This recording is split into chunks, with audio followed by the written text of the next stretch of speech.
Yeah. Blank Yeah, Beats yeah, yeah. Production. Hey, yeah. I ain't never been a motherfucking fucking bitch. I don't wanna talk, I'm just trying to stay lit. I'm trying to get a grip, why you gotta throw a fit? You can suck up on a dick for a fucking outfit. Why you gotta be a bitch? I ain't gonna buy you shit. We can light up like a big, we can drink until we sick. I could die at 26, but I ain't gonna switch. I just woke up in a ditch, I just woke up in a, yeah. Let me go crazy, let me go hard. Ta, you fucking retard. Christy so high, she be chillin' in the stars. I don't need air, I be smoking no cigars. I be chillin' at these bars. I should never drive a car, cause I'm drinking fucking hard, man. I'm drinking fucking hard. This is my podcast, welcome to the show. Come and have a drink, ain't nobody gotta know. Yeah. Alcoholics Anonymous. Yeah. Welcome.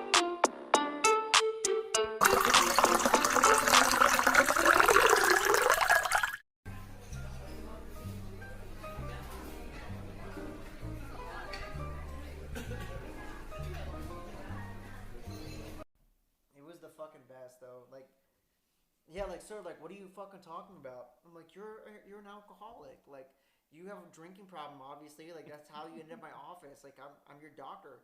And he kept looking at me. He's like, you're not a fucking doctor. And he started yelling at me and shit, dude. It's the fucking best. Like, oh. But so that's why I started this. Was like, I watched that video and laughed so fucking hard. And then I was like, well, how? I'll never remember that. And I probably have so many nights that I'll never remember like that. And like, what can I do to fucking do something so that I remember these fucking nights? Like, you know? So anyway, That's awesome. that's all it fucking That's is, awesome. man. Yeah. You got a name for the podcast? Alcoholics Anonymous. Because every guest, we always drink, and everyone gets to stay anonymous if they want to. So it's like Alcoholics Anonymous, you know? And if you even try to look up my YouTube page, it's a bunch of people talking about getting sober and like pussy shit. I really respect people who try to get sober, but you know, yeah. like, Well, but yeah. AA is for quitters, so. Yeah, they weren't man enough to finish their job. Oh my god, dude. What do you think it is about alcohol that is just the thing in America that is so celebrated? It's the one drug that is so fucking celebrated, and you know what I mean? Like in America, like it's advertised and shit. There's nothing else like that. I'm charging my baby. Honestly, it lets people have a good time. It's called liquid courage for a reason, right? Yeah. I don't know. Gotta fucking charge my baby. And by the way, like I look at people who don't drink very often, and I look at people who don't have like a nicotine addiction. I look at them and like they don't fucking take any pills to go to sleep. I'm like, you fucking like you fucking psychopath. You know, like, do you ever feel that way, dude? Like, I feel so fucking strongly about it. Like, you just go to bed, your fucking brain shuts off, and you go to sleep, and you wake up, you feel healthy, you fucking run a mile. It's you like, fucking raw dog that shit? Yeah, What is yeah. wrong with you? Dude, I have like metaphorically speaking, I have like emotional fucking condoms. Like, I like Metaphorically speaking. Metaphorically speaking, I also use condoms in real life too, like when I'm fucking having sex. But no, man, I know I'm 24, I'm married. Like, I just don't want a fucking kid. I don't know if my wife has STDs or anything. You know, but kids are so fun. I'm dodging that shit, bro. Kids, I bet they are, but like I always say this, like if CPS was called on me and my fucking dog was a child, I'd fucking be fucking taken away in a heartbeat, dude. It'd be so like their father was you know, like this is like the deposition. Their father was passed out drunk on the couch. The mother was nowhere to be seen. There was shit on the floor, urine everywhere. There was no food, no water, and you know, and the defendant had several friends over, heavily intoxicated. By the way, they were minors. Like, that's like what would fucking happen if I had children at this point in my life. Like, I don't know. I'm not mature enough to have kids right now. You don't think so? I can't have children. I'm not kidding. Like, CPS would be called on my ass so fucking quick. Like, I even thought about adopting a child recently because my brother, he's crystal meth addict, 5 babies in 2 years, all different girls. And I was like, well, fuck. Like, You know this what one's- sucks is what? that people that can't have kids like, that well, like want that. kids. No, I can't agree. can't I'm have like, dude, kids. Like, what Like- doesn't make sense is like I've heard of stories of like, well, like I exercise twice a day, like I eat nothing but salads and shit, and like my brother's out here smoking meth, like he's fucking drinking every day, takes Xanax on the daily, and like he's just busting nuts and getting bitches pregnant. You know, dude. It's fucking nuts. That's what it is. It's the meth. That's what you need. This is what everyone needs a little bit, dude. I would love it if a doctor was like, listen, so there's been several studies done. I know that you've been having trouble having children, so we're gonna give you some methamphetamines, you know, with some fucking grade A shit, and then you're just gonna be busting nuts left and right. Like, you know, we're gonna do this for a month and see if anything works. And they're gonna have like 8 women pregnant. They're gonna get a divorce, fucking like evicted In and shit. prison. Yeah. It's a whole thing. I can't imagine though being gripped by a fucking drug so hard where literally like your bills are just nothing. They mean nothing to you. Like you're just like, oh well, I'm getting evicted tomorrow, but like I'll just hit this meth pipe and everything will be Right. okay. Like somehow that shit works Yeah. out in their head. I used to do that in high school, I think, where like I'd take a bunch of fucking Benadryl and drink alcohol. I used to make my own alcohol under my bed because I couldn't get alcohol. Oh my So god, I would dude. get a bottle of Welch's, and I'd put a cup of sugar and a packet of yeast, and I'd leave that bitch in my attic or like under my bed for like, I think it was 48 hours. You're making prison hooch. That's what you're making. Pretty You're much. making prison hooch. And apparently you can go blind and shit off of this stuff. And I had no idea.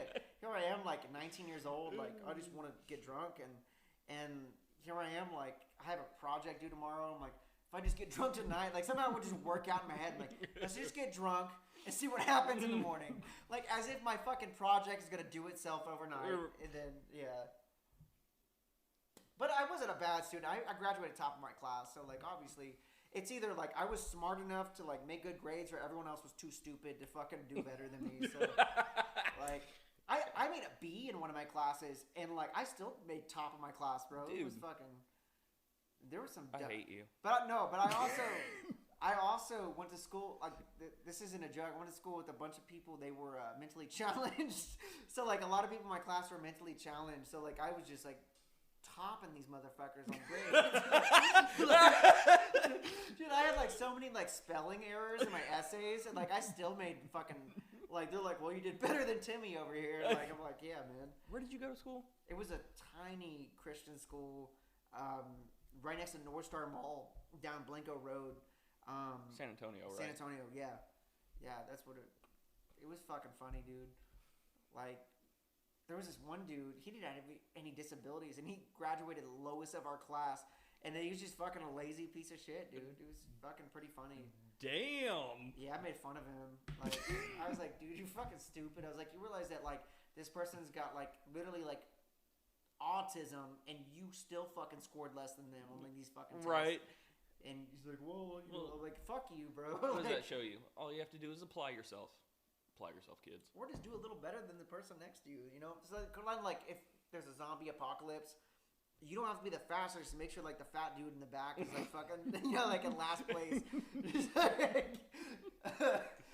Oh man, you ever watch fucking what's it called? The Walking Dead. I fucking hate that show now. It was Dude, so good at first. Oh my god. The Does first it get better? 6 seasons? I don't know.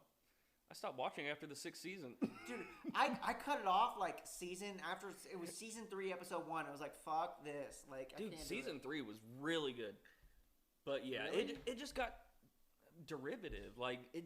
Well, It I was noticed the a same pattern. shit, I yeah. noticed a pattern. It was, oh my god, we're running around. We have to get to this safe haven. That safe haven gets compromised. Oh fuck, we have to go find a new safe place. And then they were like on a journey, and then they find a safe haven, and some shit blows up on their face. It was just a pattern. It was like there's no storyline, you know. That's why I felt. A lot of TWD fans are not gonna like you saying The that, Walking but You watch Rick and Morty? fuck yeah, Did you see I haven't seen the latest season. Do you want my YouTube information? I have all the fucking new seasons. Yeah, and I shit. got it. I got Hulu and shit. So. No, it's on YouTube. Like it's not even on Hulu right now. What? The new season.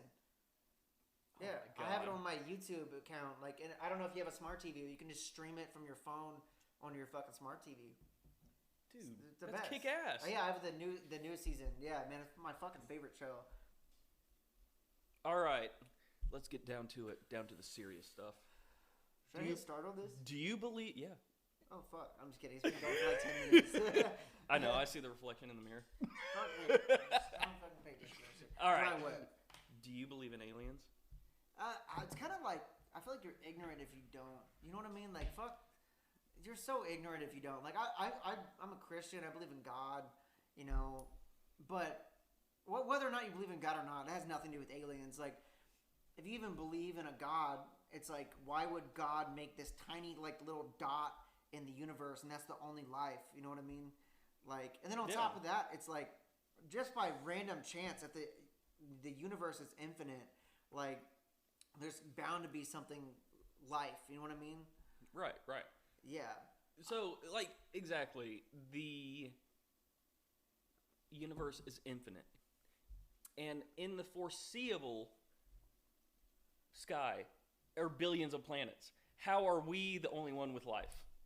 It's ridiculous. It's a ridiculous argument because... That's a selfish argument. Like, No, it's like, do you think that we're that fucking important? Right? It's like, dude, apparently scientists even go this far, that there's an infinite amount of us out there. Because if it's infinite, the mathematical code of Earth is out there. So there's an infinite number of you and me doing the same shit. And then also, let's say like if in high school I broke up with my ex-girlfriend, there's an infinite version of me out there who didn't break up with my ex-girlfriend and stayed with her, got her knocked up and like had a fucked up life. You know you're what talking I mean? about string theory.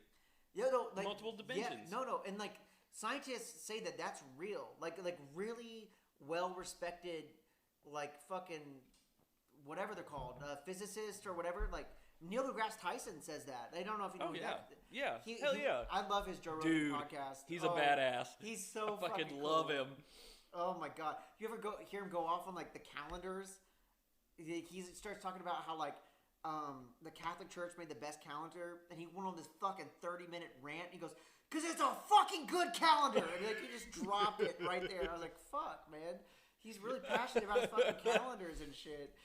No, but he even says that like, yeah, there's an infinite number of me and you where we do the same shit over and over again, but also make alternate like life decisions. And like, I believe it. Oh you know? yeah. I mean, you know, but then there's been stories about people coming to our dimension from other dimensions. The doppelgangers. You heard about that? Those fucking theories. You have an evil twin out there. I've heard about that. But I'm talking about people that accidentally came into our dimension. There's some like weird fucking pictures back in the day where like people like old timey pictures of people on cell phones and shit. Have you seen those pictures? I've seen those pictures. Oh my god, it's like fuck, like you know, it's like, and it's so hard to believe, but at the same time, it's like I don't not believe it. You know what I mean? It's fucking weird. Right. I wonder if there's like a sober me out there. Like, what would I be like? You know what I mean? Like, I wish I was sober. You ever like so successful? I'm like a billionaire. I'm like, you know. Exactly. Oh my god. I'm rich as fuck. And then I bet there's another me out there that was sober for a while, got super wealthy, and then fucking my life just goes on a down spiral because I started drinking. I mean, part of me wonders what would happen if I didn't start drinking at 11 years old. That's when I started drinking, man. Like. I fucking love it. Like, I just love it. I don't know what kind of fucked up person gets an 11-year-old drunk, but I've gotten an 11-year-old drunk before. I'm not going to lie. Jesus Christ, dude. Well, not drunk. I've given an 11-year-old, like, a sip of beer. Like, maybe not drunk. Okay. Yeah. Well, yeah. I think there's a difference between giving an 11-year-old, like, a fucking, like, 24-ounce beer and being like, drink up, buddy. Like, oh, it tastes like shit. Oh, just fucking drink up. Don't be a pussy.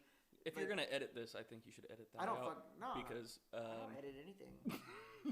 That's Dude, admittance of guilt, and that is a crime, sir, in the state. We're in Ohio right now. We're in Ohio. Oh yeah, that's where we're in Ohio, not Bernie, Texas 78006. No, like I've let like an 11-year-old like try my beer. I've never have a sip. I've never gotten an 11-year-old drunk. Okay. I can honestly say that. Yeah. So, yes. You let them have a sip. Fucking taste it. But 11 and a half-year-old, I'm just kidding. Yeah. No, I know what it's like to be that age. You're curious. You know, like, and half the time they're like, "Oh, this is disgusting." You know Yeah, what I mean? exactly. Like, and it's just like, you know, like you'll understand this when you start paying bills. You know, Right. that's how I personally feel about it. But I've never got an 11-year-old drunk. You know, I that fucked my life up enough, like to where I like drinking so much now because I was drunk at 11. You know, so Damn. yeah, it's 11 years old. It's a young age, man. That is a young age. I think I was 15 the first time I got drunk. Like, I was 14 years old. My friend had his grandfather, he lived with his grandfather, had an outdoor bar. And my older brother had weed, and I would get my older brother's weed, trade it for bottles. I was 14, 15 years old going to school with bottles of, like, water bottles full of liquor, like, drinking. We used to do that too. Yeah. Yeah, but I was like 13 years old doing that shit. I was like 5th grade, like, just fucking rum in my fucking water bottle, you know, like it was bad. And then like my older brother found out, which is who fucking gave me alcohol in the first place, and beat the fuck out of me. He like literally found a bottle under my bed and was like, "You're either gonna chug this whole thing, or you're gonna pour it out of your window, and you're gonna take a beating of a lifetime." And I was fucking confused because the next day he was drinking with me. Like, it was fucking weird, dude. That is weird. But you know, whatever. It's just, families, eh? It is fucked up, man. Families. But like he was fresh out of rehab. Also, like he was 15-year-old, like having the shakes. Oh, like, damn. like he was just drinking all day, skipping school, and Poor then so he'd get drunk and be all buddy with me, and then he'd get mad at me when I drank. So I had this weird fucking relationship with alcohol, where like if I was nervous if I drank, like maybe like I'm gonna get the fuck beat out of me, or my brother's gonna give me a slap on the back, and we're gonna smoke a fucking cigarette outside together. So. It's a fucking weird thing. Damn. Yeah. My liver's gonna be so fucked when I'm 30, dude. Maybe. Nah, probably. I mean, I don't know. They said you were pretty good at the doctors, so. Oh, that was like 2 years ago, man. You know how much damage I've fucking done since then. I love that shit, though. Well, Mr. Kilgore, your blood levels are perfect. Potassium levels great. Your electrolytes on point. Liver function, kidney function, perfect. I'm like, fuck, man, I haven't had a fucking drink of water in like 2 days. Like, I've been going on the fucking drinking benders. Like, oh my god, man. I don't know. Life's just better with alcohol, dude. I think so too. Like, I think I'm a nicer person. I think I have better conversations with people. Oh yeah, it makes you open up. That's what also the idea behind this podcast is. So many people are nervous to do it, and then after about that 3rd or 4th drink, like they feel free to say whatever they want to say. You know what I mean? Definitely. So that's why I love it. But everything about alcohol is great until the next day, where your anxiety's fucking shot up, and that's only if you drink too much. You fucking. Yeah. I go hard. Yeah. Yeah. I really do go fucking hard sometimes. But I hate when people try to have like come to Jesus moments with me, like, do you have a problem? Like, like, fuck off. Like, eat a dick. Like, yep. Like, you know, I'm kind of like, oh, you're fucking good. Oh, can I see that tattoo real quick? Which one? On this side. There's a little bottle of booze somewhere. Oh, right there. Right there. What is that? So tell me about that tattoo. I did that tattoo when I was 19. Okay. Yeah. Right there. Yeah. Dude, you know what? You know who I pitched this idea to? Garcia. And I was like, hey, bro, like, you should come do my podcast. You know what he wants to fucking talk about on my podcast? He wants to debate religion with me. I'm like, what the fuck, dude? Because him and I got into this conversation. He's like, so if you believe in a God, and like he got into these like hypotheticals with me. Does he believe in God? I asked him, and he said he did, but like he's comes from a Catholic. Yeah, like super religious family. Fuck the Catholics, to be honest with you, dude. I've never been Catholic, but like they're super uptight about things, you know. Well, and then what's up with all these Catholic priests raping people? Like, dude, I don't know. I say fuck any kind of religion. You're going to hell. I'm just fucking with you. Thanks. I've been told. I'm fucking with by you, strangers. You know, what's so cool about you is that you have all these tattoos. You like. I asked you earlier, like, do you have any felonies and all this shit? Like, it's like completely in my head that like you've like lived this rough life, but like you're like one of the sweetest fucking dudes I've ever met. And I'm like, God damn, like he's a better person than I am. Like, oh my Anybody God. that asks me, a lot I hope of that didn't times- offend you, by the way. No, not Yeah. at all. Yeah. Because I've been asked that many times. They as soon as people come up to me, they're afraid of me. Yeah. It's a stigma that, Yeah. honestly, I'm that kind of person that I don't want to fucking talk to you anyway. So Yeah. why are you? If I can give that off, Like, yeah. But like people are afraid of me until they get to know me, and they're like, "Oh my God, you're the sweetest So fucking guy." Sweet.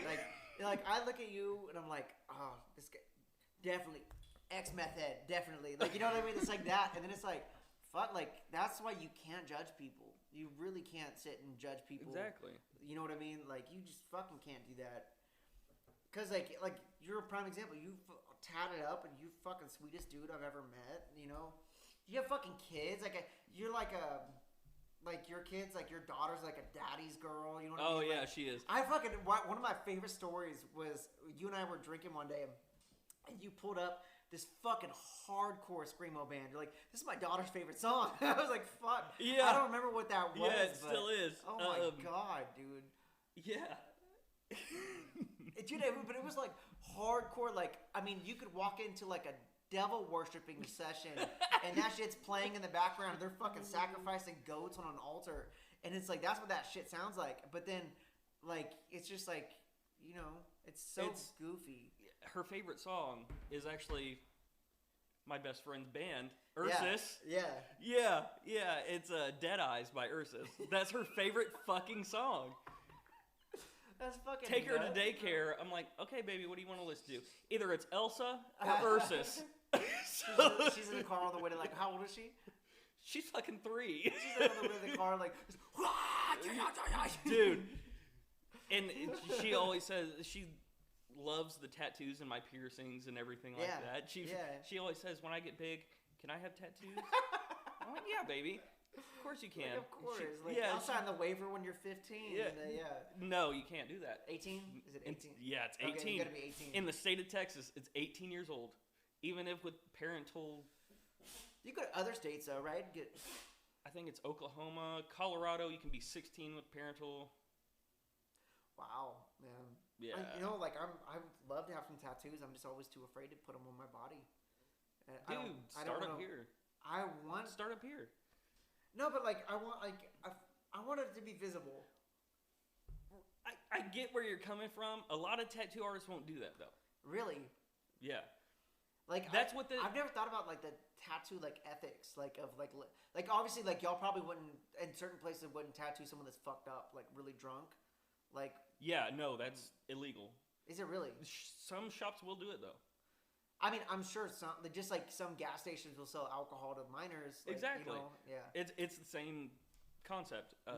They will tattoo you even if you're drunk. Usually it's college towns, shit like that. Yeah, definitely. But the shop that I worked in, if you come in drunk, dude, we're not gonna tattoo you. Which is awesome. That's the way it should be done. One of my favorite Jackass. I love Jackass, by the way. Fuck, dude. Ever since I was fucking 7 years old, 7, 8. I can't. Do you want to go see it with me? Fuck yeah, I do. Yeah, let's fucking go see it together, Okay. man. We'll drink hella beers. I bring a flask to the yeah. movie theater allegedly. Sometimes. You know why Bam quit though, or got kicked off? He's going through a drug crisis. He's fucked He can't up. be sober. Yeah, no. That's one of the things about being on Jackass 4. Everybody else is sober. They actually made them get drug tested and all that stuff. And dude, everybody's sober on that shit, and he's not.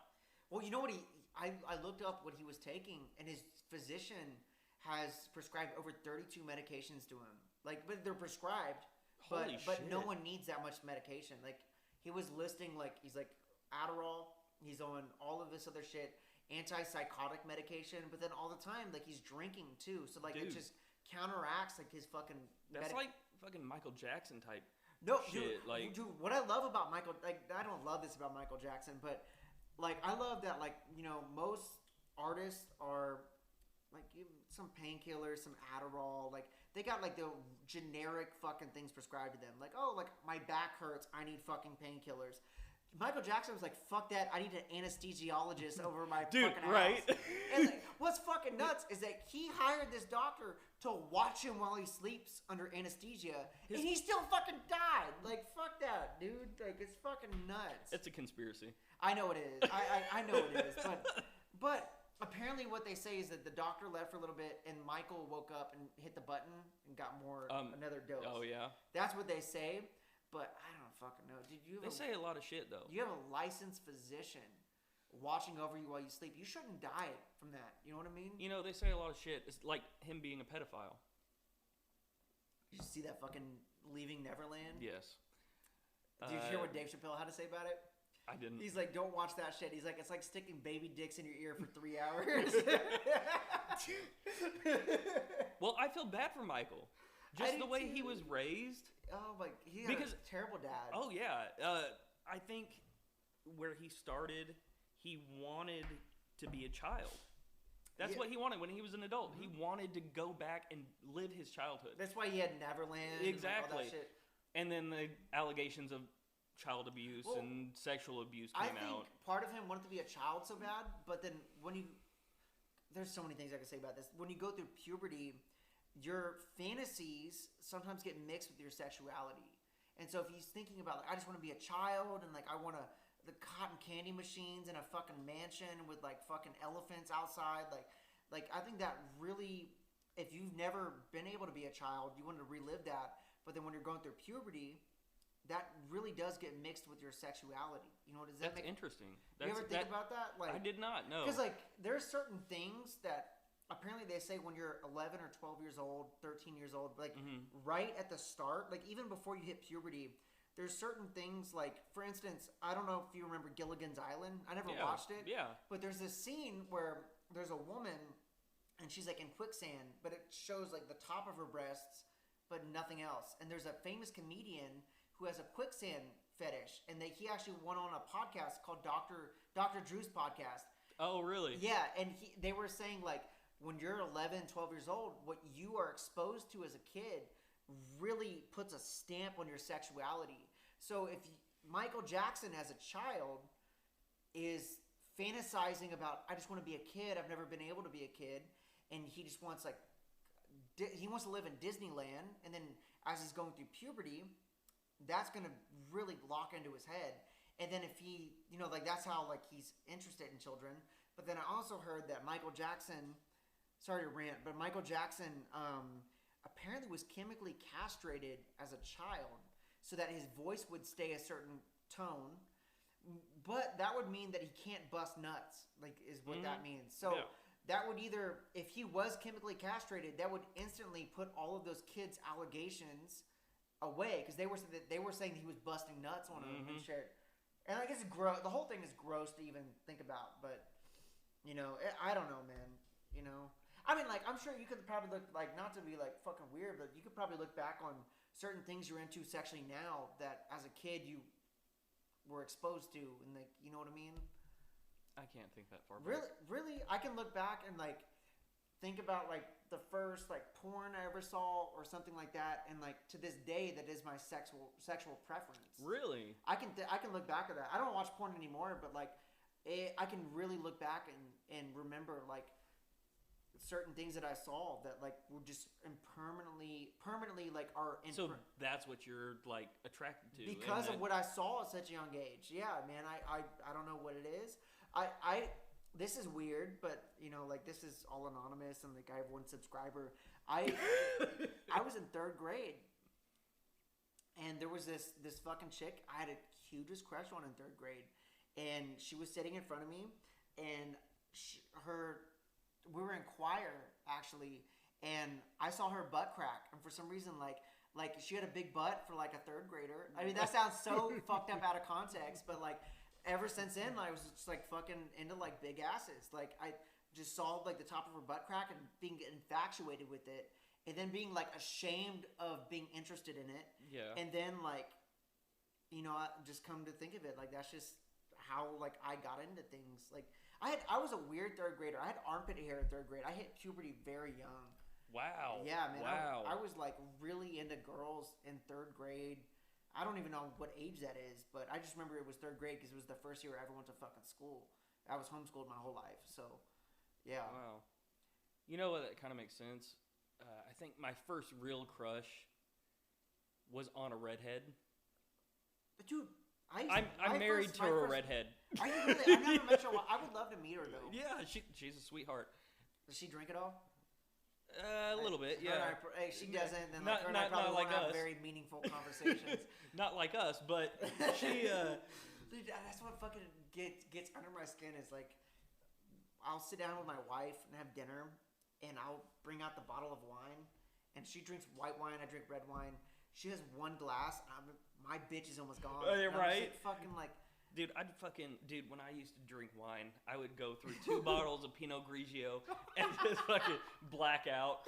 Oh, dude, there's nothing like a wine drunk because it's so intense. Like, dude, it is. The wine is the perfect mix in between beer and liquor. It's like, way stronger than beer, weaker than liquor, but you can drink so much of it and just go into fucking blackout mode. Oh, exactly.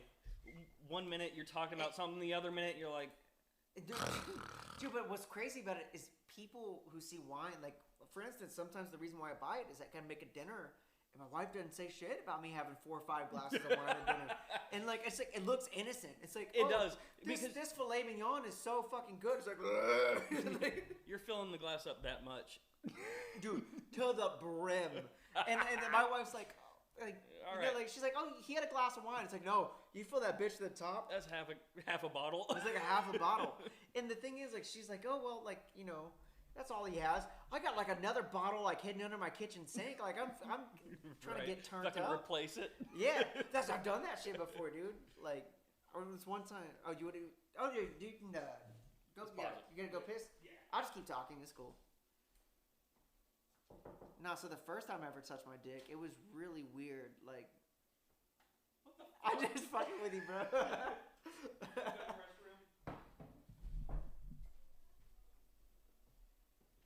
Hey, you want another beer? Yeah, please. All right. Let's go out for a cigarette if you want to pause it. Yeah, that's great.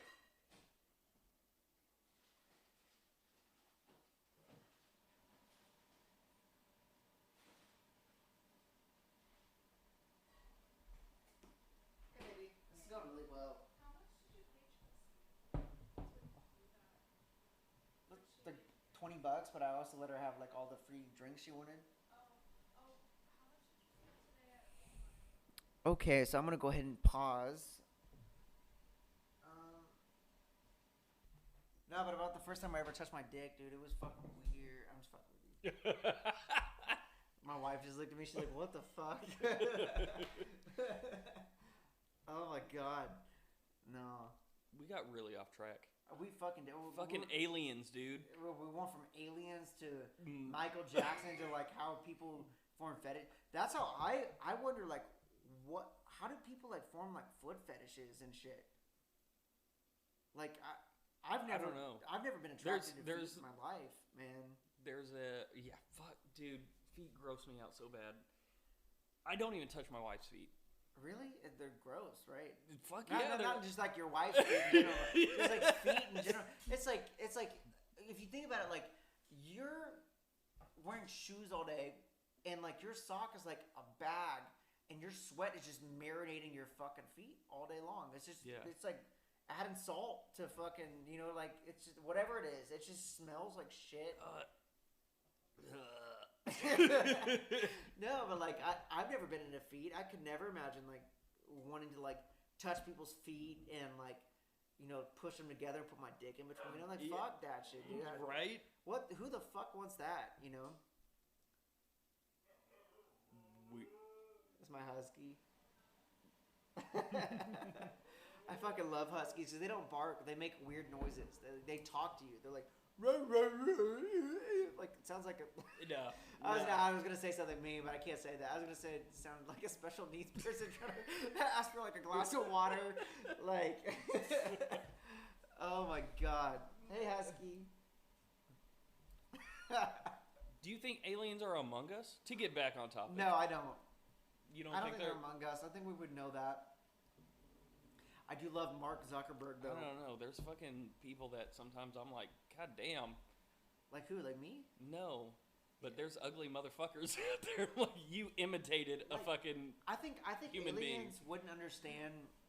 Like, okay, so could you imagine like being a foreigner from somewhere? They're like, oh my god, like they drink this stuff called alcohol, and they know it's gonna kill them in the long run. Like, or they smoke cigarettes and they know it's gonna cause cancer. Like, I feel like that would be such a foreign idea for like another species, you unless know, they already had it on unless they already had like their own drugs and shit. Yeah. But I don't know. I don't fucking know, dude. I don't think they're Among Us. You think they're Among Us? Yeah. You think Hell so? yeah. I bet you're a fucking alien. Only an alien would ask a question like that. Yeah. I am an alien. Are you? Yep. I don't fucking believe Reptilian. You. I don't believe you anymore. Dude, have you ever seen that show? It's called People of Earth.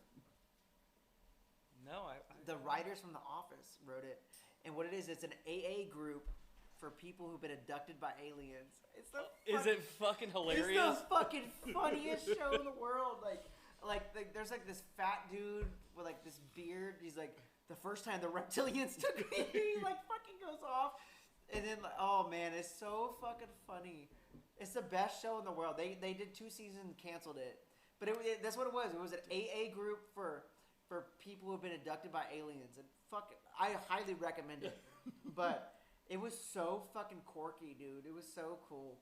What streaming service is it on? It was on Hulu. I had to buy the seasons because they canceled the show, which really sucks. But the first season was fucking gold. It was fucking gold, and like like the writers from The Office did a fantastic job with it. Oh yes, like Beiji Novak. Oh straight my up God. fucking. He killed that shit. Seriously, The Office is one of my favorite.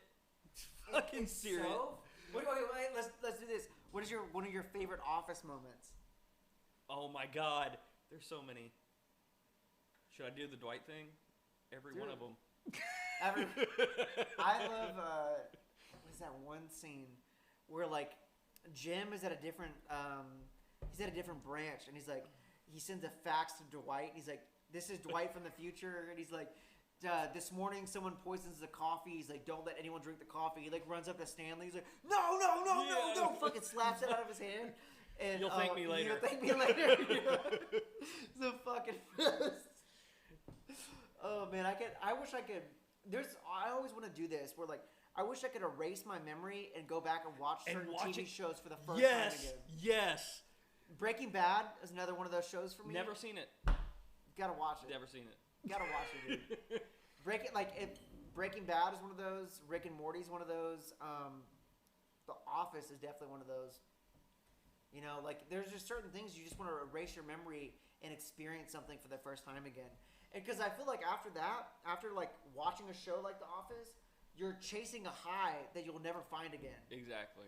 And I just read that Comedy Central on their streaming service, they're taking certain episodes out of The Office because of cancel culture and like they were too offensive for today's culture. You know, Steve Carell said the same thing because they asked him if he would do another season, if he would do another Office. Yeah. You know, like part 2, and he said no because of the cancel culture. Yeah. And because Michael is so offensive. But like he does it in a way that's not blatantly offensive. It's like ignorance, you know. Like, exactly. Like that's what he is. He's so ignorant. Like I loved when they first Oscars Gabe and he started. He's yes. Did offensive shit. Like he's like what is it? He kissed him in front of the whole office. He outed him. He's saying like he thought like it was so innocent though in Michael's head where he's like Oscar is gay and like he like outed him in front of everybody. But it was so funny because he thought he was doing him a favor. You know what I mean? Exactly. And that's what makes his character so amazing. And the reason why he wasn't in The Office for the last 3 seasons was he did a movie. And they just never renewed his contract. Like, it was up for grabs, but I think he was already... out the door. He was getting... He wanted to do... Yeah. He was a co-producer as well. I believe it, because that show went... It was still good without him, but it went downhill so fast, like, without him. Oh, definitely. Even though they went through, I think they went through a few trials. They had fucking Andy was like trying to take his spot, right? Yeah, Andy did. It was all right. Yeah. But they had Will Ferrell. I think Will Ferrell was gonna be good. They tried it out. I don't know how he was a guest. He was a guest star. He was a guest star. Will Ferrell makes a lot of movies though. Yeah. So I'm sure they didn't plan on that. Well, and that's the whole reason why Steve Carell was like, I got to take a leave of absence for a little bit because I want to focus on my movie career. He did Evan Almighty. He did a bunch of shows. Apparently, or a bunch of movies. Apparently, the 40-Year-Old Virgin movie was what made The Office actually not get canceled because the first season sucked on TV. Everyone hated it. Dude, the first season, I can watch it now. I love it. I love it. Dude, now. Exactly. Yeah. Exactly. I after watch every season except the first. That's what I tell people. Start with the second season, go all the way through, and then go back to the first because the first is so dry. But it's like after seeing everything, you fucking love it. Yeah. I don't know. Have you ever watched the British version of The Office? I tried. I fucking hated it. I couldn't do it. But do you remember? Okay, so yeah, I'm not much of a fan of it. Yeah. But if you remember, it's almost shot for shot remake. The first season is. First season, yes. Did you ever hear the story of how Jim got his position as Jim? He was trying out for Dwight. And, and he was just like, I want to fucking do Jim. And they're like, no, that's not going to happen. And he was in the break room, and he was talking to the producer. He didn't know who the fucking producer was. And he's like, I don't want to fuck this show up. He's like, The Office, British version was one of my favorite shows. He's like, I'm so afraid that they're going to make this, and they're going to fuck it up. And he was just, like, talking shit about, like, the American version. Yeah. And then apparently that was, like, the fucking British that was the producer, not the British producer. That was the producer. And he's like, fuck, I'm fired for sure. And then he tried out for Jim and nailed it. Yeah. You know, John Krasinski was going to give up acting. Yeah, right after, right before that, he was so done. Yeah. He was done. His mom said, keep doing it. Because he was only going to give it, 2.5 years. He said he was going to go to New York, give it 2.5 years, then he's done. Yeah. And his mom said, wait till the end of the year. 3 weeks later, he fucking got Jim. That's so nuts. Because then, he's one of the wealthiest actors now. He's got so much. I love him. He's diverse in his acting. He really is. He was in a couple military movies. 13 Hours. That was great movie. Dude, that was great movie. Yeah. And you know what? I didn't get Jim at all. Him. That's what's so rare. As someone you're always going to see him as Jim, but the thing is, I never. Roy was in that movie as well. One of my favorite Facebook posts I've ever seen was Jim and Roy, in real life. They went to I would love another beer. They went to a hockey game, and Jenna Fisher was like, "Oh, you might have to open the next pack." Yep. Jenna Fisher was like, "At least he didn't leave you at a fucking hockey game or something like that." It's the fucking best, dude. You want a fat tire or you want a Miller? I'll actually take a Shiner Bock. Give me a Miller and a Shiner Bock. It's off to the left on the bottom. You know what I love right now is that I've had maybe 5 or 6 beers. I don't feel fucked up. I feel buzzed. I feel good. I feel so good. That's what I love about beer. It's the fucking best, man. Beer is so. It's chill. But I don't like after a weekend of drinking beer the fucking Oh, is everything good? Yeah. I don't like the feeling of feeling so bloated. You know, that's the one downside of beer is you feel so fucking bloated. That's why you take some Gas X, man. I don't fucking do that shit. Oh. Man, I wish Mr. Garcia was here to fucking drink with us a little bit. I know he doesn't drink a lot. He does have a lot of responsibilities, but he needs to let loose a little bit, you know? Oh, yeah. He's going to be listening to this, so fucking drink with us sometime, bro. Yeah. I've already told him. He won't. I mean, he has had It's always on your terms, isn't it? I think he was telling me one time Yeah, it is always on his fucking terms. I think one time he was telling me he had kidney stones at some point, so like he can't really. Alcohol dehydrates you, and I'm surprised I haven't had kidney stones yet. I drink like almost no water, just straight. I've had kidney stones. They fucking suck, but they get you out of work. Don't tell me that shit. Dude, my greatest fear is like kidney stones. I don't fucking want. Does your parents have kidney stones? No, but they're hereditary. My uncle has had them though. I don't know. I don't know how that works, but both of my parents have them. Oh yeah, so you're probably really alcohol does not help that shit. Actually, I haven't had them since I started drinking. So. Oh well, maybe I should just keep drinking. No. It was when I went sober is when I started having like. Is your body punishing you like no more fun? You know what I mean? Like, exactly. Yeah.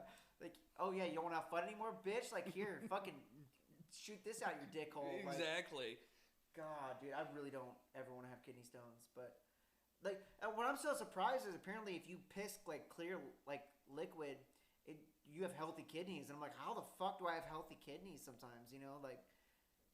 It's always clear. Like always. Really? Yeah. I don't know what it is. Even in the morning? Every morning. Holy shit. Clean, dude. I have to drink like a shit ton of water before my kidneys get clear. No, dude, I go like fucking half bottle of whiskey, fucking beers, fucking wine. I don't give a fuck sometimes. And then like the next morning, it's just like pure fucking liquid. Apparently, it's really good. You're very hydrated. I don't know how. Like, sir, your liver functions are perfect. Your fucking kidney functions, they're all working. I'm like, fuck me, dude. I mean, don't fuck me. I'm very happy that I'm not pissing out kidney stones. Well, it's the universe. I don't know. Universe or God, if you want to call it that. Whatever you want to call it. Whatever. I mean, I'm not here to debate religion, motherfucker, like Mr. Garcia would like to do on this fucking podcast. I like debating religion. I do too, but like there's certain times for it, and it's like when you're having a good night and drinking, it's like that's not the time to fucking talk about like. So do you think when you die you go to hell? Like no, like I'm not thinking about hell right now. Like you know, I'm thinking about I don't know, getting on a flight tomorrow morning and catching a bar. You know, right? Even when I was a Christian, I was like, you know what? I'm gonna do my best. Yeah. And hopefully I don't go to hell. Yeah, like, you know, what fucking tripped me out the other day, like I was laying down in bed, and my wife goes, "Hey babe," I was like, "Yeah, what's up?" I'm like fucking drunk as shit, like just took my fucking melatonin, I'm about to pass out. Do you think gays go to hell? I'm like, fuck, like you really want to open this fucking like this fucking can of worms? And no. Like, no, I'm not saying they do, but I was just like... No, I know. But I'm just starting that. I just, like, don't want to talk about it. I'm like, who is it for me to say? Like, I'm a fucking regular dude. Like, I don't know shit about anything. Like, go fucking, like, read a fucking philosophy book. Like, I can't fucking tell you things, you know? Like, I can't get into, like... Of course, I'm fucking biased. I'm bisexual, so... But why would gay people... Oh, like no, like yeah, like see, like that's the thing. Like I have nothing. Like you told me you're bisexual, I fucking fist bumped you. Like I was like, fuck yeah, dude. Like you know, like you like what you like. Like I like see that, and then like I'm just like I don't want to get into the philosophical side of it. But like, what do Christians always say? Like gays, Leviticus, immoral and shit. Like I'm like personally, like I believe in the Bible, but it's like. Dude, you want to suck a dick? Go suck a cock. Like, go do what you got to do. Like, I understand the same way that, like, I was really into women growing up. Like, there's some people who weren't. Like, you know what I mean? Like, yeah, so, like, I'm not... I could never get that. And, like, so, like, that's why, like, my wife brings it up. Like, because she brings it up from, like, a biblical standpoint. I'm like, can we just not get into it? Like, I just want to love people as much as I can love people. Exactly. Regardless of their race, regardless of their gender, sexuality. Like... Let me just fucking do that, and then at the end of my life, I'll know that I did my job. Like, I'm not gonna like not sit and drink with you because you fucking bisexual or you're fucking black. Like, fuck that shit. Like, you know what? This is off topic, but I think it's kind of racist that I can't say the N-word as a white person, but a black person can say it. They want equality, man. Like that just, you know what I mean? Just don't say it, man. It's just that I'm simple. just fucking with you. I'm exaggerating. 400 years, man. I'm exaggerating. I'm fucking with you, bro. God, you took that shit super serious. That look you just gave me, like, fuck. Like, he wants to kill me. 400 years, man. Don't even utter the word. Fuck it, dude. I was fucking joking. You like looked at me all serious, like, oh my god, I'm gonna fucking kill this guy. Oh my god. It is kind of racist though. I can't. Well, fuck. No, it's not. It's not at all.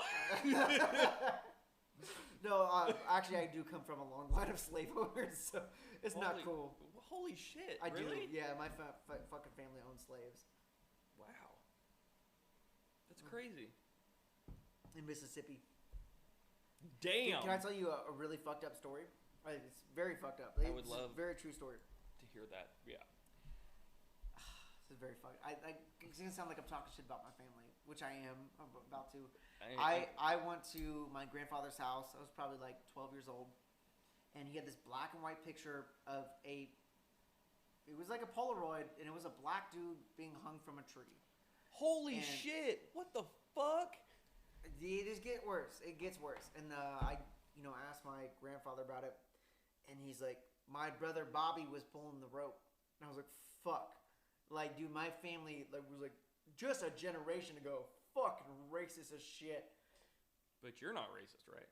No, I love people of all color. Like, I'm not racist at all.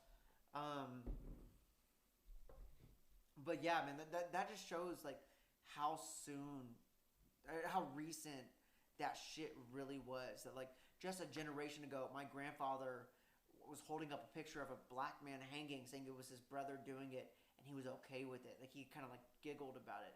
Like that's how fucking that's one people ago. That's one person ago, man. Like my great grandmother. I went to a Cracker Barrel with her one time, and there was a black person, a little girl having a birthday like brunch with her family, and my 103-year-old fucking grandmother was like, why is that black girl, like, why is she even in this restaurant? Like that's how fucking recent this is. And like that, I've in a way sort of been fortunate enough to realize how quick we've like progressed as a people, but also how sad it is that it was that recent that racism was so real. That my great grandmother grew up with like separate water fountains from white and blacks, and like it was just one person ago that shit would happen. Like it's really eye opening. One generation, yeah. One generation ago, man. My family's never been like that. Also, you didn't grow up here, bro. They grew up in Mississippi. Like I'm pretty sure she could probably remember like fucking slaves and shit. I don't know how long ago that was. No, well, my great grandmother was from Mississippi, actually. No, she was an angel, like, though. She never said anything. Like I'm just saying that just to be as real as possible. Like that's where I get it. That's where I come from. Yeah. Like it's like I grew up. Like my grandfather asked me, like, do you have black friends in your class? And I was like, that was in 3rd grade, dude. I was like, yeah. He's like, why? And I was like, what do you mean why? Like, he's a person. Like, and like, it was just one generation ago that shit actually happened. So, like, it's very eye-opening. And it's interesting that you didn't grow up with that. Well, it's kind of crazy.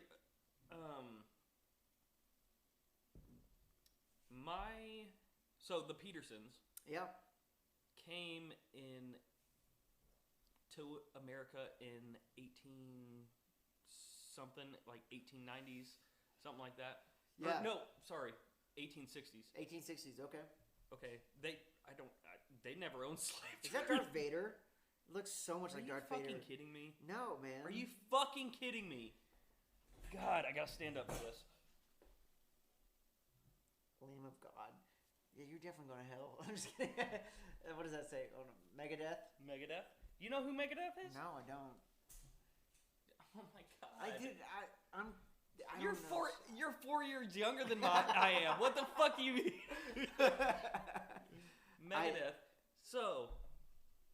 We're getting on a new topic. Yeah, dude. We're fucking ADD. I swear to God. We're fucking ADD. Yeah. Anyways, Megadeth, how Megadeth started. So, Metallica, right? Yes. I know Metallica. Okay, yeah. You know Metallica.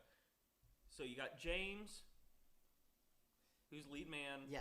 Okay, so the front man for Megadeth was actually the guitarist for Metallica. Okay. When they first started. Okay. They fired him for drinking or whatever. Bullshit, dude. They're fucking in a band. Like, this was lifestyle. Because he was getting drunk too much. James Hetfield, the lead singer of Megadeth, or for Metallica, just got out of fucking rehab. For drinking or For what? drinking! Okay, yeah. But, recently just went to their concert. It was fucking badass. Dude, Dave Mustaine, in the last 2 years, he's had lung cancer. Oh my god. Yeah. Yeah. So this was his first performance. I went to it. Since he's had like lung cancer. Since he's had lung cancer, fucking shredded it. Fucking killer. It was awesome. Loved it. Halfway through his set, his lips started turning purple. From what? From like I don't know if it was lack of oxygen, what it was, but like they were purple. They sort of. That's nuts, bro. Yeah. They fucking did great. Lamb of God fucking rocked it. Hatebreed was the other one. Hatebreed. So you got that shirt at a concert? Yes. This is fucking concert shirt, cool, dude. That's fucking cool. I was watching this like mini documentary on YouTube about Slipknot, and how it was like, I think it was labeled the dark side of Slipknot. Okay. And it was just going through like. I've been to Knotfest, by the way. Have you really? Oh, it's fucking. Oh, great. I used to be in a Slipknot at some point. I wasn't too heavy into him, but. Dude, Slipknot is still great as fuck. Dude, there's a song I don't know what it's called, but sometimes occasionally I'll look up Slipknot songs, and it's this music video where they're like, there's a fucking house and they're just fucking tearing it up, like it's like a riot, and they fucking like destroy this entire house. But that sounds like The Devil and I. That's what it is, The Devil and I. Dude, that's fucking recent. That wasn't that recent. That was like 5 years ago. Yeah, but for Slipknot, that's recent. Okay. They don't come out with a lot of music, because it's not like a rap album where like you have to like come out with an album every year to be exactly. relevant. It's not that. Oh my god, dude! I've got to introduce you to their old shit. Their old shit fucking slams. I mean, their new shit is good too. I bet it does. Like no, but like with Slipknot, like I understand that it's more complex than a rap album, because usually what a rap album is you have some dude give you a beat and you just come up with lyrics. But like with a fucking band, like you have to like write all of the music, and then like you have to come up with the instrumental. Then on top of that, like you have to come up with a certain vibe and all the lyrics and stuff. I bet it's so much harder working with 5 other people creatively versus like I get this beat, I just fucking come up with lyrics and fucking rap over it, fucking auto-tune that shit and put it out on the radio, you know? But it's so fucking different. I don't know if it's. I think it's pretty different. You are a rapper, so I was a rapper. I don't fucking rap anymore. I can't do it anymore, man. I tried the other day. Like last thing I came up with was the intro to this fucking podcast. It's fucking fun. It slaps, dude. It's fucking fun. Yeah, but. No, but anyway, but the dark side of Slipknot, it was just going into like the amount of. Dude, it's hard work. No, the amount of Jack Daniels that each member would have to drink in order to be in the right mindset before like the set, and then they started talking about the withdrawals that they would have, like the shakes and shit. But they just felt like they had to put on this persona of like these hardcore guys, and they really had to do a lot of drugs and alcohol to put themselves in those spots. And I think one of their guitarists like overdosed and died, or he killed himself or something like that. I don't know what happened, but it was just saying the dark side of like, and like a lot of those guys aren't terrible people, but no, like they felt like they had to put themselves in such a dark state of mind that they were like fucking their lives up to almost hold up this persona. And I think a lot of the guys had to get sober and stuff like that. It was. Have you ever heard of Alice Cooper? Who was that? That sounds very familiar. Alice Cooper. Ask your parents. Oh my God, Alice Cooper. He is the original fucking shock metal. At his shows, he would have guillotines. Oh my God. He would like would he cut the people's heads off and shit like that? No way. He would have that. He got banned from England. He got banned from so many countries because of his shows. But Alice Cooper is not. Alice Cooper is a. No, I'm good. You're good. Alice Cooper is a persona on stage. Yeah. That's not his real self. So he got to the point where he said Alice Cooper was taking over. Oh, so it's like it's an alter ego. Exactly. Like, kind of thing. So he would be somebody on stage.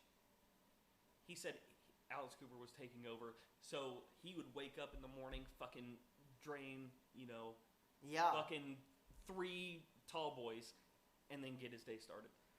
His wife, who's been with him since the fucking beginning, told him it was a problem and that he needed to quit. He's been sober. The dude's fucking golfer now. No shit. Yeah. He's a fucking golfer. Cool I can't think of a more uptight fucking position to be in life. Like, I'm a professional golfer. Like, he wears eyeliner, fucking goes golfing. That's fucking dope. What is up with golfing though? Like, I used to take golf lessons, but like, God, this is another type of fucking sport. Like, apparently, like, people who golf, people who fish, people who do shit like that, like, those events are so boring sometimes. Like, they just drink like a fish, is what I've heard.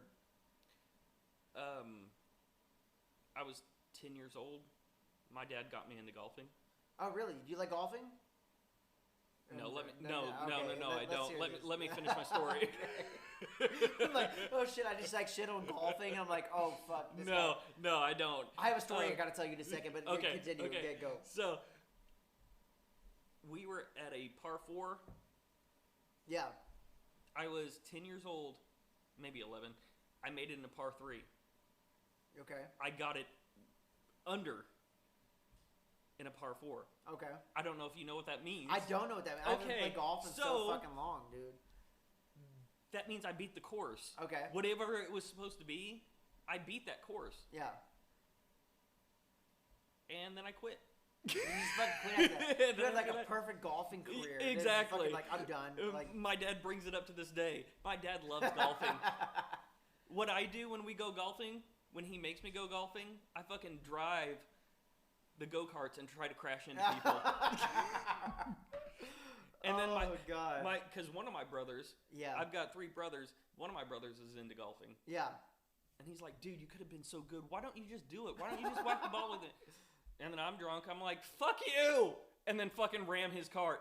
We almost got in a fight one day. Oh, shit. Because he was golfing, and he hit it, and then he was parring up. And I went with the fucking golf cart, and I fucking pushed him. He got so mad. And then I fucking put it in reverse. I was like, fucking went back. And then he was chasing me, so I he's so fucking funny. Dude, he's taking this shit so serious. Yeah, he is. And like the thing is, he's not playing in any competition. You're just fucking with him. You're just fucking with him, dude. And then he tries it again, and I keep going closer and closer with golf carts. Because if you keep it under a certain, you can't fucking hear it. Yeah. It's like a Tesla. Yeah. So, dude, he got so fucking pissed off at me. Oh, it's the fucking best. Oh my god. I hate golfing. Oh, okay. So here's the story I wanted to tell. So this is gonna make me sound very insensitive, but this is me just being fucking. You want to get another beer? Go piss. Yeah. Thanks for announcing that. Just go piss, dude. Who the fuck are you? My one subscriber, like.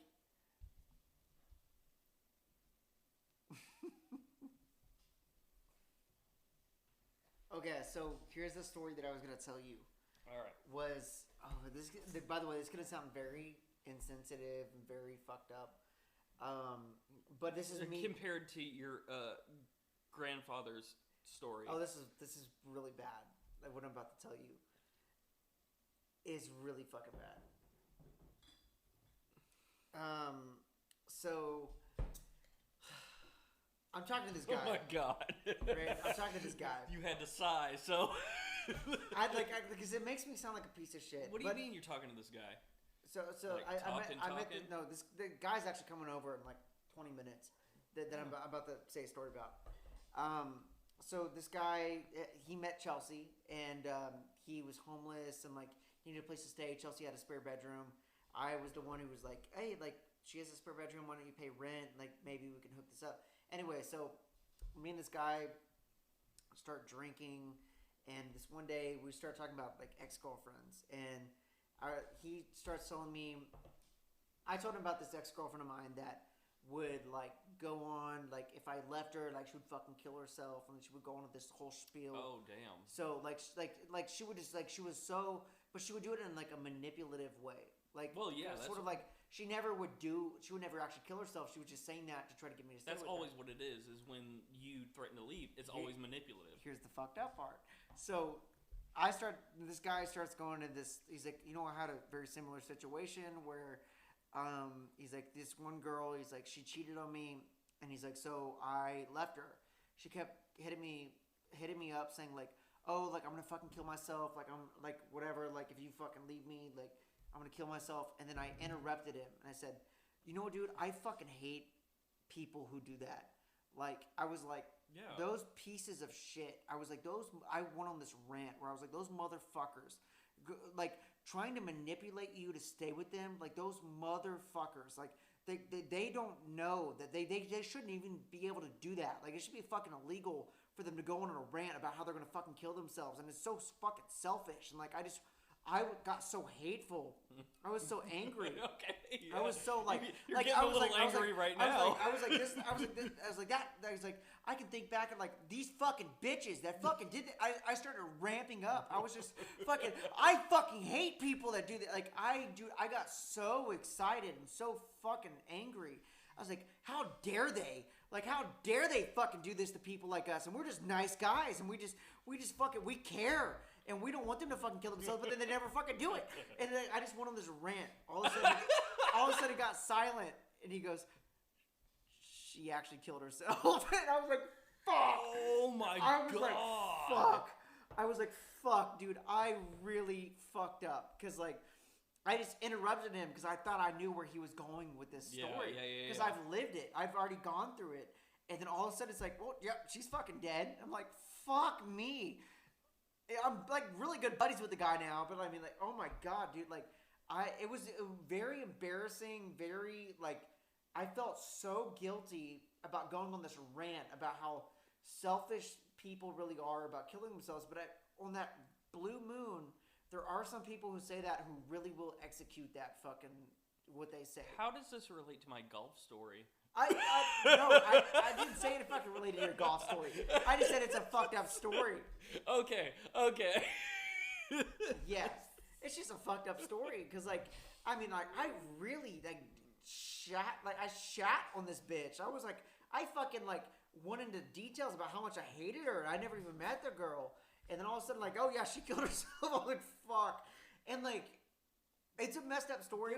But you also have to see the humor in that. Like, you have to see... fucking more problems that girl had than, like... No, there definitely was. But you have to see the humor in me ranting about something and then realizing, like, fuck.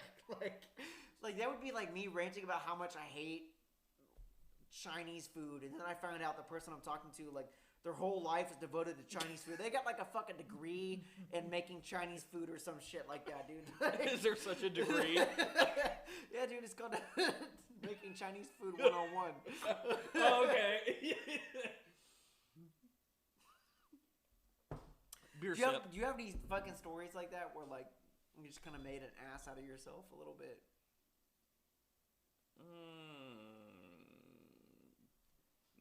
Not. You don't think so? No, just because I don't know, I'm an asshole, like... You're not an asshole. I don't think you're an asshole at all. Well, I'm a truthful asshole. Okay, how about this? The worst story that you can tell me where you got so drunk and you did X, Y, and Z, and the next day you're like, fuck. Like, I did that. I said that. Can you... Well, I can't remember that. Oh, my God. Come on, dude. I can tell you so many stories where I've just gotten fucked up. Like, for instance, I just went to a dinner, or lunch, actually. I was day drinking really recently, probably like a week ago. And I was day drinking at home, went out to lunch with my wife. A new restaurant. Yeah. It was, yeah. Fucking love it. It was really fancy. It was really fancy. It was a really good restaurant. I don't know. I fucking hate fancy restaurants. I do too. But for some reason, I was so fucked up. Yeah, but as I was leaving the restaurant, not everybody stares at you when you go into a restaurant, do they? No, that doesn't happen. Yeah, exactly. But I will say this: as I was walking out, I go, "Bye, motherfucker," as loud as I could say it, because for some reason in my head, I thought it would be funny to say it. And then my wife, and then like everyone apparently in the restaurant goes, "What the fuck?" Like they were like, it was like a nice restaurant, and like the waiter that was waiting us, the nicest man in the world. He was so nice, and like I don't know why. I looked at him dead in the eyes, like, "Bye, motherfucker," and my wife was just like, "What the fuck is wrong with you?" And she's like, "We could never go back to that restaurant again." And I was like, "I thought it was funny." She's yes, like, you can. She's like, "It's not fucking funny," and I was like, "I think it's funny. I think if I explain." That the waiter, like I had like 8 beers at the fucking restaurant. I had a bottle of wine before we went. Like I just thought it'd be fucking funny to be like, "Bye, motherfucker," and then like the bartender looked at me. Everyone gave me dirty looks, and I was just like, "Fuck it." Like I could care less, you know. Well, I've got one of those stories. Can I hear one? Where I went to I'm just doing this fancy, little Dicky, the little Dicky movement, yeah. We went to a fancy restaurant, me and my wife, for brunch. Fucking, oh my God. So we went there. Were you drinking before you went there? No, I was not drinking before I went there. Okay. Because it was 10 o'clock in the morning. Who doesn't drink at 10 o'clock in the morning? Dude, I'm not kidding. Like, I'm sorry to interrupt you. It'll be really quick. No, go ahead. But, like, someone hit me up last Saturday, was like, "Hey, can you help me move?" It was Chelsea. She's like, "Hey, I'm moving. Like, can you help me move some furniture? Like, drive a bunch of shit to my new apartment?" And I was like, "It's Saturday." She's like, "What does that mean?" I was like, "I'm fucking drunk all day Saturday." I'm like, "What do you mean? What does that mean?" Like, I from the minute I wake up on Saturday, like, just watch, like, crack open a beer. Well, I'm not going hard. I'm just like a couple beers. Like, I can't legally drive. So, that's for sure. If I didn't have kids, I'd probably do that. Okay, yeah. Okay, good. But I feel better about myself. Okay, well, awesome. I love to make you feel good about yourself. It makes me feel safe because I'm like, oh my God, am I the only one who does this? So, me and my wife go to a fancy restaurant. We sit down. For brunch, right? Yeah, for brunch. Yeah. We sit down. I'm a little bit of a cheapskate. So I can't be too. We sit down. We open the menu. It's fucking $30 for 2 eggs, a ham, bullshit, and some hash browns. Fucking bullshit. With some toast. Oh my God, some fucking toast. Dude, Sweet. I bet it's the best toast in the world, though. It's not. It's brown toast. Fuck you, dude. I was trying to make your case a little better, but never mind. No, it wasn't. But it's burnt. The way I look, with my 1 5/8 ears. I love them, by the way. Thank you. With my septum pierced, my nose pierced, my lip pierced. Tattoos. Oh, don't forget the tattoos. Especially my face tattoo. Yeah. I love your, like, can I see it real quick? Yep. I know that one and the other one. Oh, you have like 2 little ones. Are they teardrops if you kill people? Yep. No. Yeah. Okay. Yeah. I've killed people. No. Like, you're a murderer. Like the FBI is gonna show up at my apartment. Like, okay, so you just released a podcast, and like, we're gonna need to ask you some questions. Exactly. So, all I can feel is eyes on me. So I look up, twist my head around like that, and of course, as soon as I do that, everybody's like, fucking face down, right? Yeah. And then I start complaining about the menu.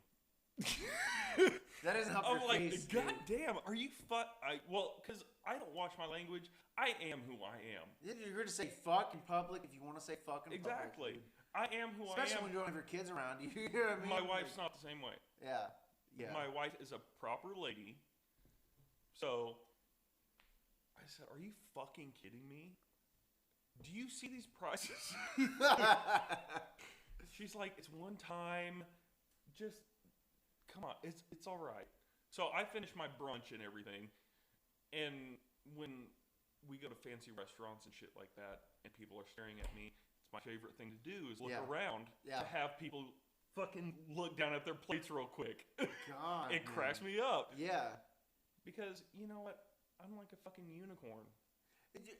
That makes me so sad, though. That, like, you have... No, that you have to, like, when you go places like that, like, you feel, like, heads turning at you. Like, that makes me sad a little bit. Like, I think that's kind of fucked up. That just shows how shallow people really are. Well, it doesn't bother me. Okay, well, then, as long as it doesn't bother you. If you saw a unicorn in the wild, aren't you going to stare?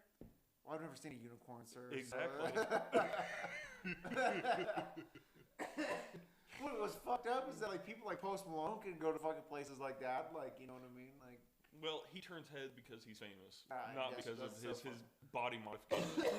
I love that one meme where it's like Post Malone went to Mark Wahlberg's fucking restaurant. It was like Mark Wahlberg fucking feeds a homeless man or whatever. And it's just Post Malone just fucking chilling. Oh my god, dude. The only difference between me and Post Malone is I would never get always tired under my eyes. He did what he wanted to do. It's his fucking body, dude. It's his fucking face. Exactly. Yeah. It's his body. That's where I'm at. You know, it didn't take until I was institutionalized for me to be me. Yeah. Because while I was there, I realized, fuck everybody else. I want to look like the way I want to look. Yeah, man, like, you should be able to do that, though. And people shouldn't, like, so, like, we're, like, in this movement where, like, be gay, like, be whatever you want to be, but, like, that's what's so sad that, like, people will, like, just turn heads if you got fucking tattoos and fucking piercings and shit. It's actually really depressing because it just shows that, like, how shallow... Well, especially in the town we live in. Oh, don't even... Yeah. Like, I can't get tattoos because it's considered unprofessional, and I'm like, it's fucking art, you know? It is art. It's fucking art, and it's like, I should be able to show that off if I want to, and it's my body, and, like, whatever. But it's unprofessional. It's unprofessional. Fuck that shit, dude. Like, I want to... Yeah, I should be able to have face tattoos and be able to fucking, like, how can I help you with your divorce today? Like, you know what I mean? Exactly, like, right? I should be able to fucking do that. I think it's going to take a couple generations to knock that fucking thing out. I think so? I think so. It'll take a couple generations. Just the same way that racism, like, I just told you, like, racism was just one generation away from, like, maybe you personally didn't know anyone that was genuinely racist. But, like, I grew up with people around me that were... Well, I didn't say that. Oh, okay. Like, but, like, your immediate family wasn't. Correct? I've got... So, I talked about my dad's side. I didn't talk about my mom's side. Oh, let's hear this shit. I would love to fucking hear this shit, dude. I hate... You don't have to talk about it. You don't have to talk about anything you don't want to talk about. Like... My dad told me a story. Is it more fucked up than my stories? No, it's not. Okay, good. It's not at all. Okay, good. But, my dad was working for my great-grandfather on my mom's side. They had just gotten married, my mom and my dad, and so he was doing work for him, trying to get good with family, right? Yeah, yeah. Well, my great-grandfather said, "Hell, Aaron," that's my dad's name, Aaron. Aaron. He said, "Let's go to Whataburger. I'll treat you to some Whataburger." So they go to Whataburger. They order whatever they want, you know, whatever. Yeah. There was a black lady who said, whatever, order number, whatever, you know. Yeah. Fucking passed it to him.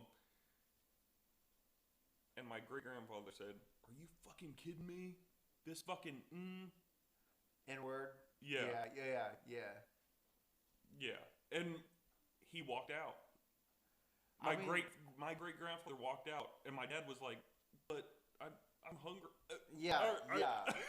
But like, can we like have an honest conversation about like we only grow up with what we know, right? You know what I mean? Like we grow up like so like our great grandmother, your great grandfather, they grew up with like those are cotton pickers. You know what I mean? Like they grew up with that mindset of like they're dirt, like black people are dirt, like they're nothing, and they've been taught that their whole lives. Same way that I grew up. My parents always said, God is real. God is real. Like be a Christian, like all this crap. Like they grew up the same way, but they were just taught a racist mentality. And like, I guarantee you, whatever your great grandfather said to that person at Whataburger, his ancestors like would have not, like they were so much worse. So like, it takes generations to get this shit out of our systems, man. Like, it takes fucking years and generations for these mentalities like that have been passed down for so long. Like it takes so long for that shit to leave. It's kind of like a coffee filter. Like all of this like shit takes forever to actually get down to like the coffee. You know what I mean? Like it have to be filtered, and it's just not cool anymore to be racist. Like you can't even make it anymore in any industry if you've ever said a racist comment. You know, like it's just not. It's not a thing anymore. Like I love Lil Wayne so much. I think he's an amazing artist. But you know, like someone asked him about Black Lives Matter or something, and he goes, you know, I look into the crowd and I see all racists, and he goes, you know, in my head, this generation, this newest generation is like racism is dead. I see Asians and whites and blacks and whatever all in one crowd, like cheering to my music. And he's like, in a weird way, he said, I feel like I have like helped overcome racism because like all these different people from different walks of life have come together and liked one person's music. And if he can do that over and over again with every album, then like in his mind, like he's cured racism in some weird way, which is so cool to think about, you know? Like, I don't know. I fucking love Lil Wayne. He's fucking cool. Yeah, he is cool, and I like Lil Wayne. I like his lyrics. Back in the day, fucking 12 years ago, I was a big Lil Wayne fan. Yeah. Hey, what was your favorite Lil Wayne line? How about that? He's got a great one that I fucking love. What's yours? So my favorite line is, she gets dick, weed, and ignored. That's a DWI. She gets dick, weed, and ignored. That's a DWI.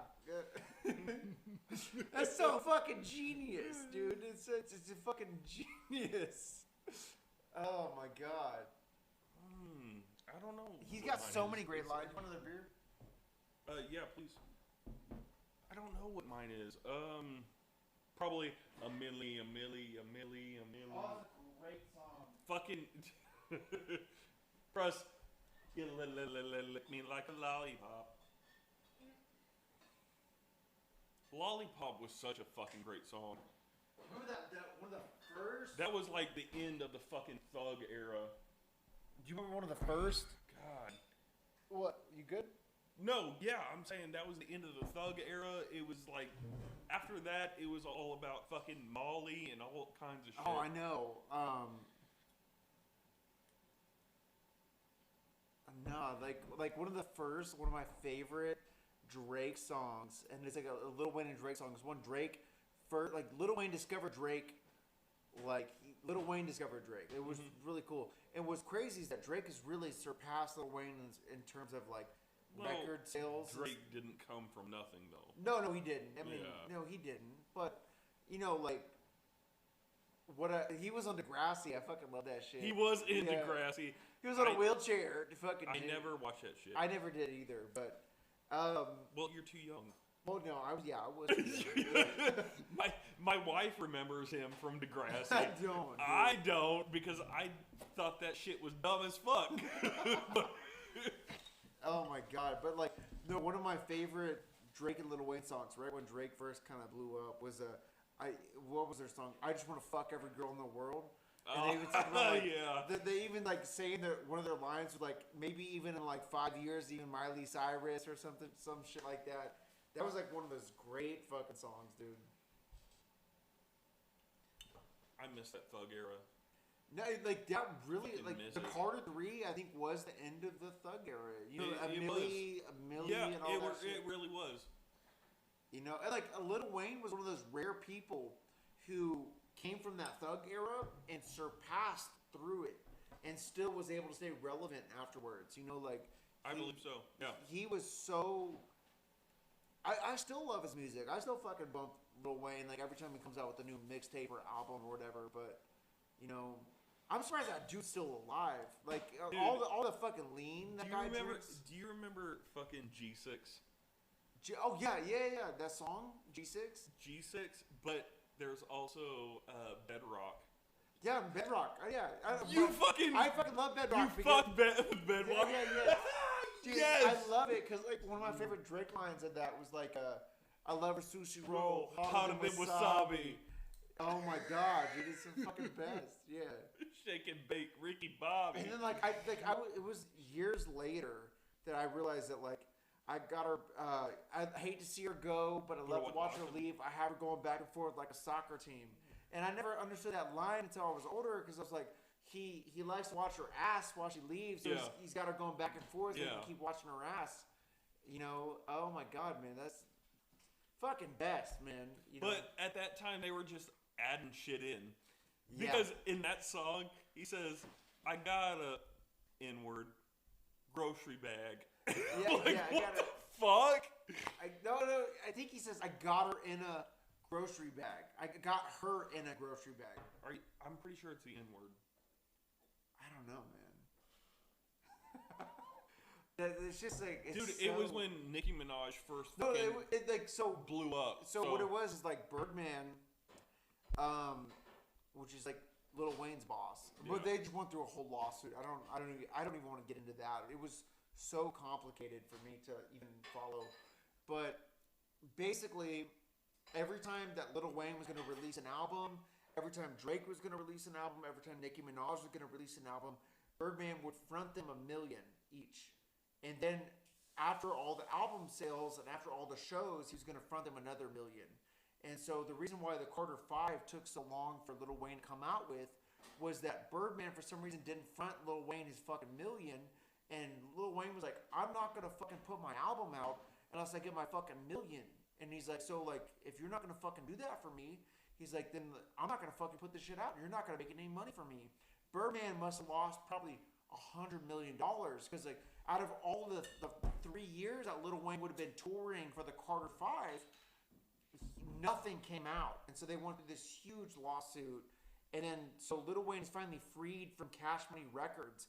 And Lil Wayne gets to keep Drake, Nicki Minaj, and all of those huge stars because they were signed under Lil Wayne's fucking... record deal, not fucking Birdman's. So Lil Wayne was under Birdman, but all these other artists were under Lil Wayne. So it was Young Money was Birdman, and Cash Money was Lil Wayne. So like he just fucking walked away. I think he's gonna start his own record. Young Money made it fucking huge back then. Oh my god, man! And like the fact that like Drake literally. Surpassed the highest selling artist of Eminem. Beat Eminem, man. Like, he my did. god! I think. Do you realize that in how many hours? In like 3 hours, like Drake's new album's coming out, man. I'm fucking excited about that shit. I know you probably don't give a fuck, but I love Drake. Dude, like, I'm a metalhead. I know you are, man, but like I fucking love that shit. Oh my god. So you like rap, but you know the OGs? Fucking like, Biggie Smalls. Dude, Biggie Smalls, Tupac. I love also like the Houston. I love the rappers out there like Pimp C. I fucking love DJ Screw, like the work that he's done. Zero, Trey the Truth, Gorilla Mob, like all those motherfuckers. Like I love rap, man. I fucking do. I don't know, man. You know, like I was really before I was into rap. I was into Blink-182 a lot. Like, you know, they're fucking pop punk, but yeah, I respect that. I fucking yeah. I like, But like really, like as a kid, I was just into like what my older brother was into, you know. So whatever he was into, like I hated rap when I first heard it, but because my brother was into it, I had to be into it. So that's how I really got into shit. Yeah, man. I got into. My dad loves 80s heavy metal, so that's where I started. Right, so that's where you started, and then like if you actually genuinely like that music, like you're gonna branch off into like that same genre a little bit, and then more relevant people. Into metal, and then into dude. I love all that shit. I still fucking listen to Motley Crue, and do you know who that is? I know who Motley Crue is. Yeah. Do you know? It's fucking weird how they spell their fucking name though. Post Malone just came out with a song called Motley Crue. Who? Post Malone. I didn't know. It's actually pretty good, man. Like, nah. Fucking, no. Yeah, dude. I think you and I probably differ in like our music genres a little bit. Fuck yeah, dude. I grew up with fucking Motley Crue, Whitesnake, Van Halen. I know who all those fuckers are. I'm glad. Well, you didn't know who Alice Cooper was. How was I supposed to know who Alice Cooper? Because he's the fucking rock guy. Do you know who Black Sabbath is? Yes, I've heard Black Sabbath. You've heard? I don't know fucking Black Sabbath fuck music. I know that fucking Ozzy Osbourne pissed on the fucking Alamo. Yeah, he did, and he got arrested for it. Okay, so He's Black from San Antonio still to this day.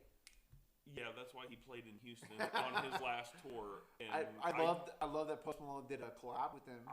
Yes, that's awesome. What pissed me off was that people said that, or this younger generation said that Post Malone put Ozzy on the map.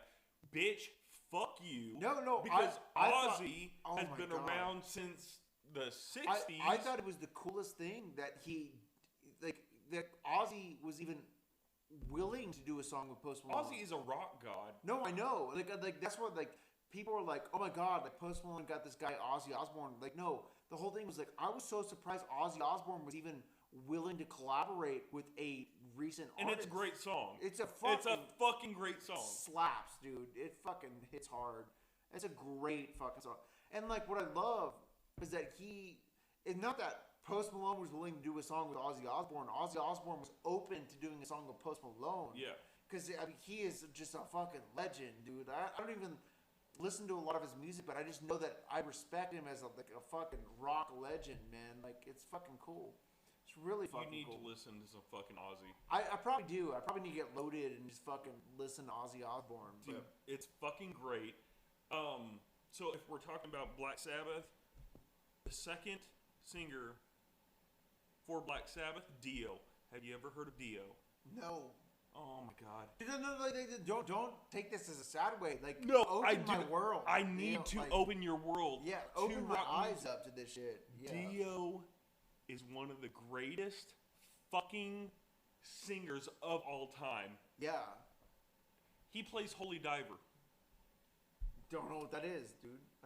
It's not. I grew up in a completely different world. I know.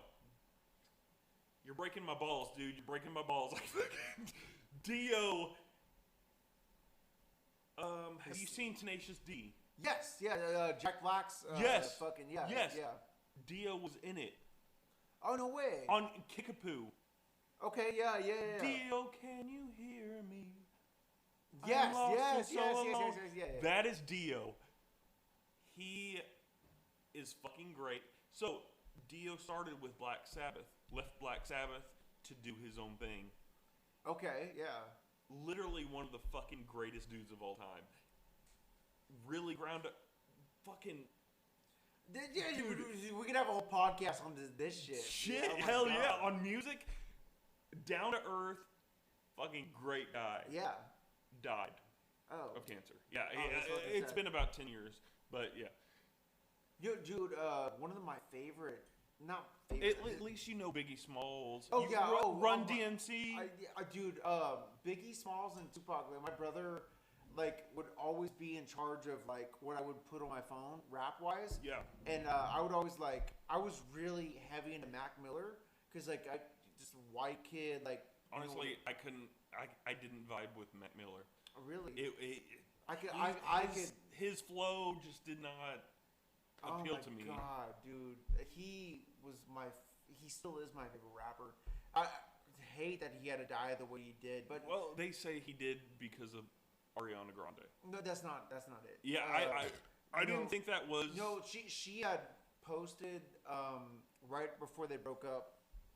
She said, like, it's not a job for a girlfriend to babysit a grown man. And so, meaning, like, he was on hard fucking drugs. Like, one of his last albums before he started dating Ariana Grande, his last song was called Grand Finale, and he said, mixing uppers and downers, practically suicide. Like, he talks about how that's how he's gonna die, which is exactly how he died. But then he got sober for like 2 or 3 albums that he did, and then Ariana Grande made that post, and obviously he was back on the wagon with big drugs and shit. You know what?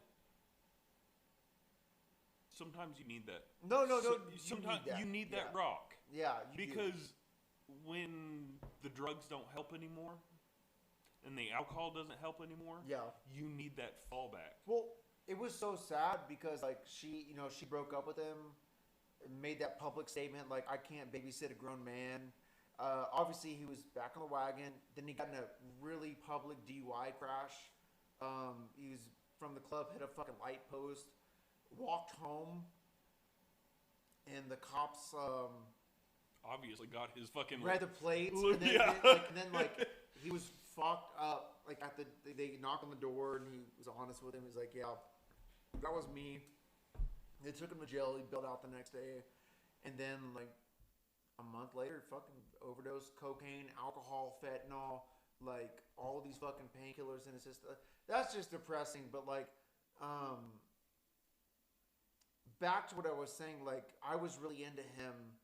I really liked him. I related to his music. But my brother said, before I put any other like rap like on your phone, he's like, you have to listen to, and he would put on like all of fucking Tupac's albums, all of Biggie Smalls' albums, like, that's and weird. He was like, just fucking, he's like, if you're gonna like listen to other people, like you need to understand where like these people got a lot of their inspiration. So like that was his whole thing. So I respect that. Yeah. But it's weird to me because usually it's either Tupac or Biggie Smalls.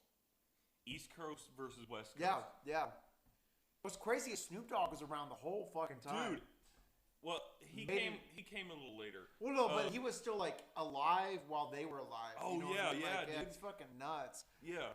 But that was his whole thing. He was like, listen, you can get into any kind of genre or rap that you want to, but he's like, you really need to listen to these albums first to like understand the culture that these rappers are getting like fucking their inspiration from. Exactly. Yeah. That's why I'm trying to help you out with fucking rock. No, dude. It's good. I'm trying to introduce you to some shit. It's fucking like the whole rock scene. Like I bet like there's so many things I don't know. But one of my favorite stories is we can't even start with punk yet. I don't even know the difference in rock and punk. We're gonna have to have a separate podcast for this for punk. What we need to do is we need to get like 38 like 86 beers, and we're gonna sit down and like you're gonna have to like sit me through this shit. But no, like one of my favorite. I would love to. I've got so much history. No, like I would love to sit down with you one day, just drink, smoke cigarettes, and just fucking open my world. Like pop my cherry, bro. Like that's all I want you to do. Like that's all I want. You might fall in love with some shit. I think I would. I don't know. Because you're really into the rap thing. But rock might open up some shit. I think it would. I think it really would. No, like one of my favorite though was that Travis Barker. Fucking amazing dude. I fucking love Travis Barker is a fucking awesome guy. I get obsessed with his plane crash story, dude. Did you ever hear about that shit? I guess not. You never heard about his plane crash story? So go ahead and take a piss. So, like, when you drink beer, you see, like, the bottles stacked up on the fucking table or the nightstands or whatever. But, like, when you drink liquor, it's just, like, oh, like your glass is just being constantly refilled, and then like maybe like a day later you realize how much you drank, but like with all the fucking empty bottles everywhere, man, like beer is fucking nuts, like especially when you're drinking out of glass bottles, you can't like crush them down. Exactly. But no, what I was gonna say about Travis Barker, you never heard about his plane crash? No. So Travis Barker, the drummer for Blink-182, he had always hated flying, and he had told everybody.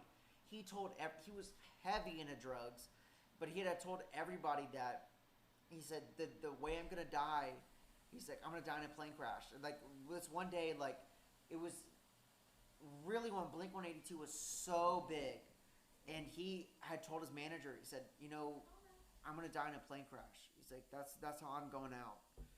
And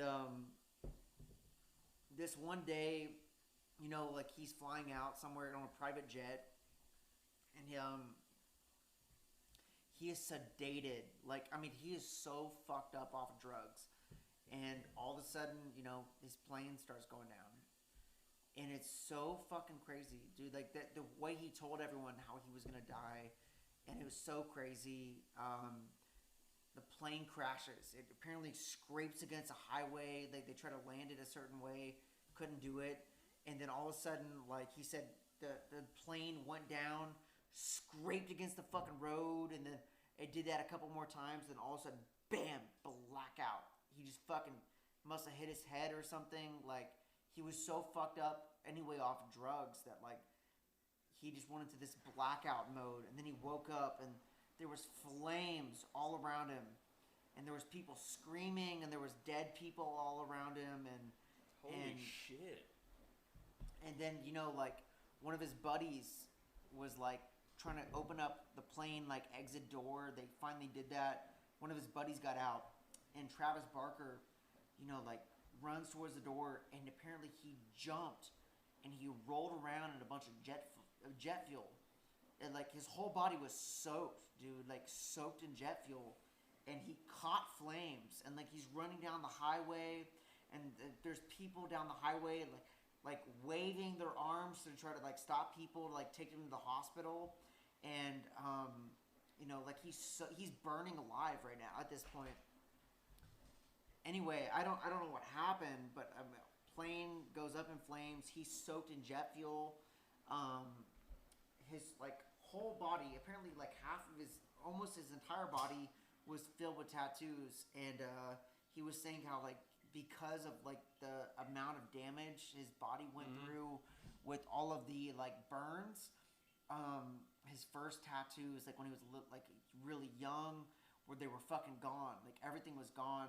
He finally makes it to the hospital. All of his friends are dead, pretty much. Like, luckily, I think this is after Blink-182, so like he wasn't with the whole band, or like he was just doing. I don't know what he was doing. Well, Travis Barker did a lot of. He's also a rap producer. He makes beats. Yeah, so like, he did a lot of side projects. So anyway, like, you know, he has to go to the hospital. He's got like the worst fucking burns, like 3rd-degree burns all over his body. And, you know, like he has to get skin grafts. So like they try to put him under, and his drug abuse had gotten so bad that he would wake up mid-surgery when they were like doing fucking surgeries on his spine and shit. Like mid-surgeries, and like he just wasn't able, you know, like to fucking, the anesthesia wasn't working. He was so sedated all the time that, you know, like it took him, I think, and what should have taken him 6 months to a year took him over like 4 years to like get all of his skin back to normal. And he was describing the infections that he had, where they basically had to get a cheese grater and fucking scrape his skin, like on his back. Like they had to get a cheese grater on his back to scrape off all the like scabs and the burns because they didn't want it to get infected. And like it took him over like 2 years to really get all that shit under wraps. Never did drugs again, and to this day he doesn't fly. Like yeah, man, he went through some crazy shit. And then there was one of his best friends, DJ AM, I think is what his name was. they all suffered from survivor's guilt. So everyone on the plane fucking died except for him and DJ AM. And DJ AM and him were suffering through survivor's guilt. Like, why did I live? Like, everyone died. I should have fucking died on that plane. And they had to go through this dark period of their lives where DJ AM literally immediately started doing interviews and obviously was not in a good place to start touring again. But everyone, all the hype was like, oh, he's alive. Like, oh, he's the fucking greatest DJ in the world. And they said that he had like 3 or 4 oxys like in his stomach. And then they had a dry one in his fucking throat. So, like, he was just downing pills because he was committing suicide. Mm-hmm. And so he had so many opiates in his system that the last pill that he took wouldn't even dissolve. Like, it was just fucking in his throat. Like, It was dry as shit. So, like, yeah. And, like, you know, then he went through the whole thing of, like, maybe I should kill myself. And he fucking lived and, like, he's healthy and... he has a great fucking podcast with Joe Rogan about it. It's fucking awesome. But anyway, man, fucking Travis Barker went through a terrible fucking plane crash. Saved his life, though. He quit doing drugs. Like, he's so happy. He's a family man now. Like, you know, like, it's fucking dope as shit. I love stories like that. I really do. I don't know. But anyway, that's a heavy topic, but that's crazy that you haven't fucking heard that story yet, though. Yeah, I mean, I think maybe I heard it and then just, you know, I thought it was one of those clickbaits. I mean, maybe, but like, you know, I don't know, man. Like that blows my mind. Could you imagine going through a plane crash? Fuck no. I hate flying anyways. I try to put that out of my mind every time I fly. Oh my god, dude, the idea of a plane crash is terrifying. Would you ever go like in a shark cage, like yeah. Would you do that? I think I would. I think I would too. I really want to do it. I kind of want to. But like, it has to be great whites though, in my opinion. Of course. You don't get the fucking. But there's better sharks out there. I don't want to say better. But more aggressive sharks. Bigger sharks. What's bigger than a great white? A whale shark? No, yeah, but like that's when you can go diving with a whale shark. If you go like diving with a fucking great white and you like hold out a piece of fucking fish, like you're fucking dead, dude. You know like, what's made great whites famous? Jaws. One of the greatest movies ever made. I love Jaws. It made me stop swimming in the fucking pool. Yeah, me too. I couldn't even take baths as a child. What is your favorite scene in Jaws? I know mine. My favorite scene in Jaws is when he goes and attacks the boat, and then they shoot the fucking... My favorite scene in fucking Jaws, dude, it was the scene where they're getting drunk, and they're like all like singing together and like shit. That's always been my favorite. The old shanties. Yeah, they're always been my fucking favorite scenes. No, dude, when they blow Jaws up. No, dude. Come on. Like they put the fucking fire extinguisher in there. The fucking old fucking jagged fisherman. Yeah, that guy, whatever his name was. He did not get along with. Yeah, but did you know this? Like, so the first scene, the first time they tried to do that scene, he got drunk as a fuck. No, and he couldn't do it. He actually did it right. And then the next day, he showed up sober and did the scene completely sober. But it was the perfect scene where he's talking about, like, the Indianapolis, like, you know, like how, like, everyone went into the water and, like, how the sharks, like, came. Yeah, that was my favorite fucking scene. And I was a little kid, and I loved that scene, man. It looked like Dole's eyes. Yeah. Yeah, man. The eyes rolled back and, like, whatever, man. No, have you ever seen Wolf of Wall Street? Fucking love that movie, dude. I fucking love that movie. Who doesn't love that movie? Anytime that I've ever met someone that has never seen that movie, I'm like, opening scene, he's blowing coke up a stripper's ass. Like, a fucking prostitute. Straight up fucking badass movie. Oh, my God. What is your favorite scene in that movie, would you say?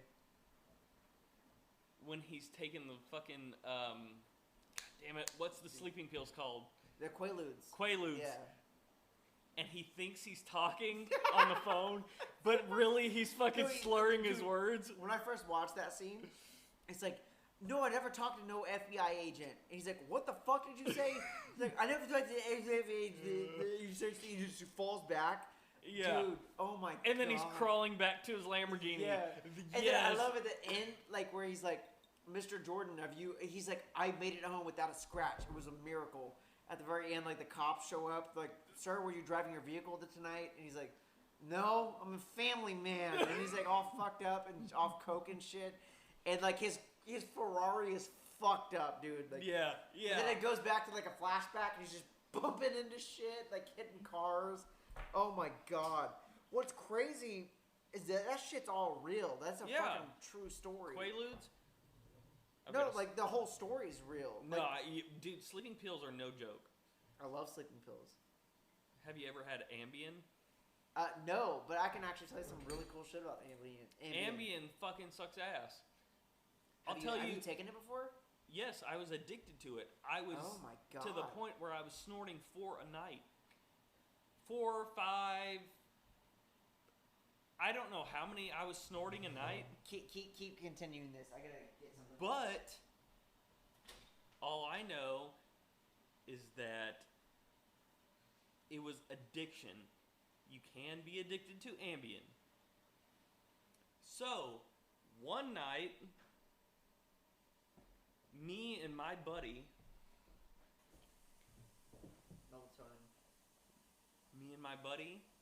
we fucking, I went over there, I went drinking, I was underage. Okay. How old would you say? Probably 18, 19. Allegedly. 18, 19. I went over there. I said, dude, this shit will get you high. I passed him 2 Ambien, and I put 4 in my hand, and we started drinking fucking whiskey. Yeah. So we were having a good time, fucking laughing, because it's kind of like Quaaludes. If you resist the urge to sleep, it'll get you high. Yeah, you just gotta fight it for like 10 minutes, man. Yeah, it'll get you fucking high. So, we had another friend over who would not take them. And he ended up going home. So, in the middle of the night, I wake up and we're in my buddy's car driving down the road. Oh my god. Going to his house. We end up at his house. Dude. I wake up. I'm like, come back to the house. And then I black out again. You're like going in and out of consciousness at this point, exactly. right? Like you're like in, out, in, out. Exactly. Yeah. And then back to consciousness, I'm driving down the road. And then I black out again. Oh my god. And then I wake up in the morning. And I'm like, what the fuck happened? And my buddy's like, what are you talking about? I was like, we went to Josh's house last night. He was like, what are you talking about? We didn't do that. No shit. I'm like, yes, we did. He was like, dude, I was so fucked up last night. I'm like, oh my god, I'm done. You had to be done after that. I can't, because it got to the point where I was snorting shit. Yeah, that's a whole nother level. It goes from popping to snorting to injecting. Exactly. Like and plus, my mom was on Ambien as well, and I was still in her shit. Oh, okay. So, I would fucking break it apart, take my card, fucking smash it up. Do you have any right now? I'm just fucking with you. No. I'm fucking actually, with you, man. No, that's scary. That's scary shit. No, I refuse to be on Ambien. Did you ever after that?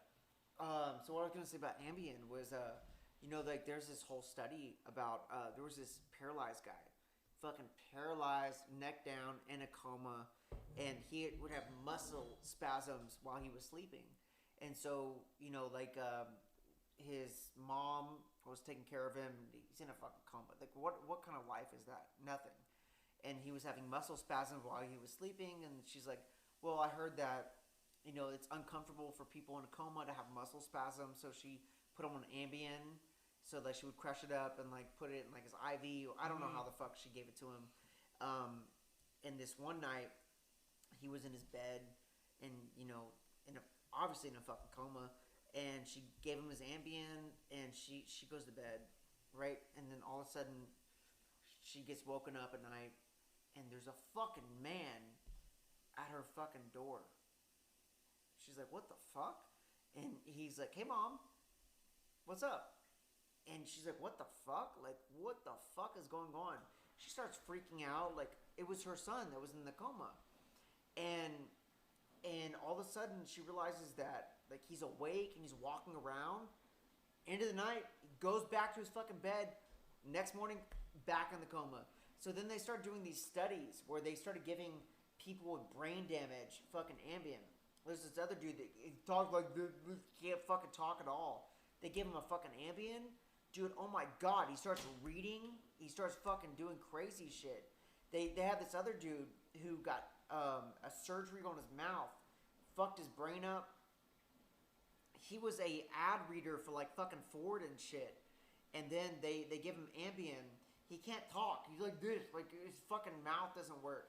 Gives him an Ambien. He fights that feeling to sleep for 10 minutes. Mm-hmm. Oh my god, dude. He's like, next week we have a 15% off on fucking Fords, and like he's just fucking talking. And so they have linked that Ambien wakes a certain part of the brain that's dead, to where they can talk, they can walk, they can function. And so a lot of these fucking brain dead people are just waiting till night to take this Ambien so that they can actually function throughout the day. It's very fucking fascinating. But what also a normal person, they'll fucking black out and go to like all kinds of crazy very places. Addictive. I hate to ramble about that, but it's very addictive. A very fascinating drug. If you are not handicapped or prescribed by your doctor, I hate to say that because I've been offered by every state doctor for Ambien. Really? And I hate that. Every time they ask me, I want to put you on Ambien, I say no. Because I have been addicted to it and I don't want it. Man, like it's apparently like a crazy drug. Yeah, well that's state doctors compared to actual doctors that are not pushing pills on you. Yeah, I think it should be a crime for a doctor to get any kind of financial gain for pushing certain pills. You know what I mean? I agree. I think it's a conflict of interest because these doctors are like, oh, like I can buy a boat next year if I push a certain amount of pill. Yeah. Exactly. I think it's morally incorrect to even have that as an option. I think it should be illegal. Like it should be illegal. It's so be illegal. Fucking wrong. You know what? I hate to give Trump credit, but that's what he did. I actually like a lot of things he did. Opium wars. What about it? Or whatever you want to call opium wars, or like whatever the fuck. When he made it harder to get opium, but then again, he made it harder for a lot of people that have chronic pain. Right. But feel also better. Hardcore opiate drugs are not a good long-term. No, they're not a option. good long-term. But people with chronic pain have no other way. That's very true. I didn't know that he did that, but that's got a lot of pros and cons because a lot of people who didn't need it weren't getting it, but a lot of people who did need it didn't get it. Exactly. But a lot of people that didn't need it switched to weed. Well, like I'm actually all for that. If marijuana, if anything besides a hard like opiate that causes so many withdrawal symptoms. Exactly. Oh my god, man! Like more power to you if you can smoke some weed and it kind of. Personally, I have been to the ER multiple times before Trump was in office. I was prescribed Dilaudid. I heard Dilaudid is amazing. dude, like, it feels amazing. The high is great. I'm allergic to it. So when I start coming down off of it, I puke my guts up. Wow. But that's what I hated, is that every time I went to the ER... You can answer that if you have to. Even when I went to the ER, they would just give me Dilaudid. It was like that specific hospital was obsessed with opiates. Treating people that way, yeah. If it was to charge me more, I don't know. What I love is that these people that didn't need opiates and switched to weed. Yeah. It helps them out. It's healthier. Oh, I completely, man. It's awesome. I love it. Yeah, I mean... we are in Texas where it is illegal. Or Ohio. Or Ohio. I'm kidding. It's... But... Okay, so Texas pisses me off. Okay, like, how so? Because we have... What is it, September 1st? Yeah. Is that the 3rd or something? No, it's the 2nd right now. Yeah, September 2nd. September 2nd. Yesterday, what came into law was that anybody can carry a pistol or a gun without a license. Have you seen my gun yet, though? No, I have not seen your gun. You should check it out. But they have passed that law where you don't have to have a license to carry a gun. But they will not pass a legalized marijuana. Oh yeah, okay, yes, yeah. I'm all on board about this because actually I'm very against the new law about the guns. I think the more training, the more whatever you can do to carry a lethal firearm. Mm-hmm. Like I love guns. Like I'm a lover of guns. I've shot guns since I was 5 years old. Oh, me too. Yeah. Yeah. Like I'm a lover of it, but you can never be more careful with something that you can aim at any direction and kill whatever you want. Like it's very important that my dad always taught me the importance of gun safety. You can never have too much gun safety. Right. And I'm all for this. You know, like I really am. I don't think that anyone in their fucking right mind should be able to carry a fucking pistol or anything like that. We need more gun regulation, in my opinion. I actually think it's important, and this might be controversial in Texas, but we need fucking psychological evaluations to like, are you even competent enough to have a fucking firearm on your hip? Yeah, I think that's important. I totally agree. And like, like I said, I'm a lover of guns. I think if any man, woman, and child is mentally capable of having one, you should fucking have one, because especially with all these fucking shootings everywhere, we need, like, there's a bad person with a gun. We need 10 more good people with guns. That is my fucking, I believe that to my core. But not everyone should fucking have one, because you can't even fucking trust a person in a McDonald's drive-thru to fucking know what they want. Even the police are worried. Even the police are worried. Exactly, man. Yeah. If I was a police officer, I would also be worried. I'd fucking resign. Jesus fucking Christ. Oh my God. Could you imagine, like, you pull someone over, and, like, usually it's like, oh, I noticed on your license it says you're a gun holder, like, where's your pistol? They're supposed to know. Go for it. But they're supposed to know, like, if you have a fucking gun or not. But now that everyone is able to have one, it's fucking ridiculous, man. It's fucking ridiculous. I don't fucking understand it.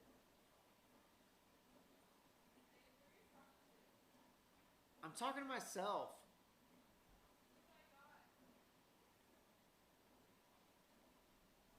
I'm supposed to go to Vegas tomorrow. Period panties. That's on the podcast, by the way. This is not even gonna fucking. Oh my God. I'm not. I don't even have an editor. Like this. That's gonna be in there. Yeah, your period panties are gonna be in there.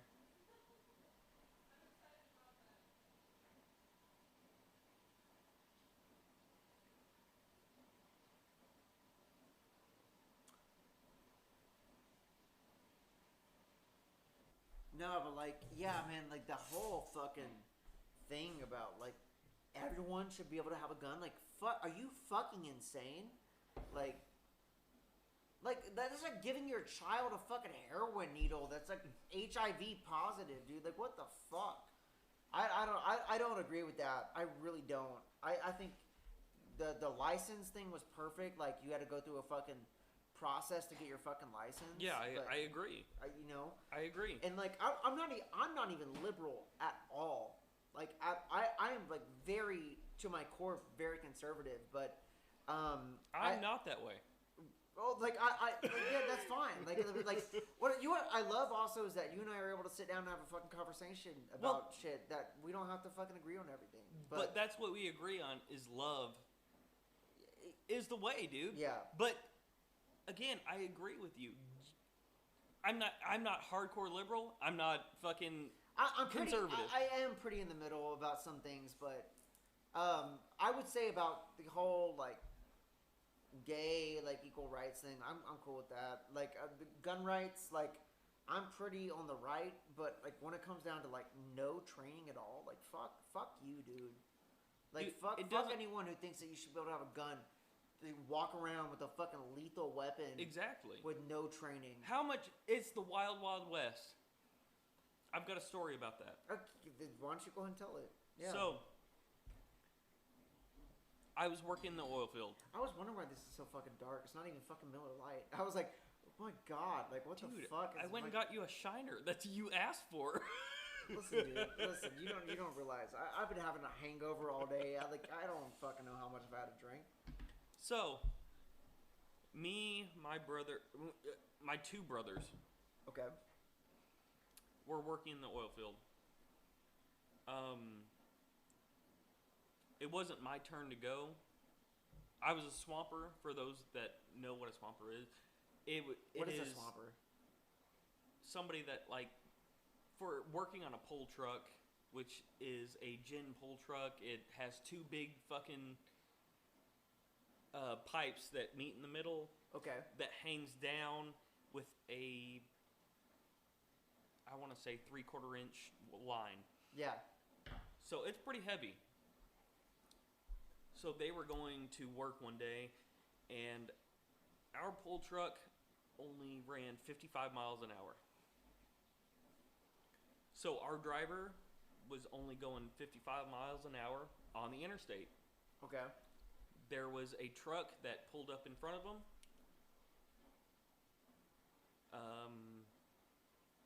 For some fucking reason, I don't know who it was. It was a welder truck.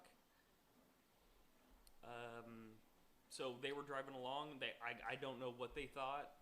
They were playing chicken with them or what. But yeah, my driver tries to get around them.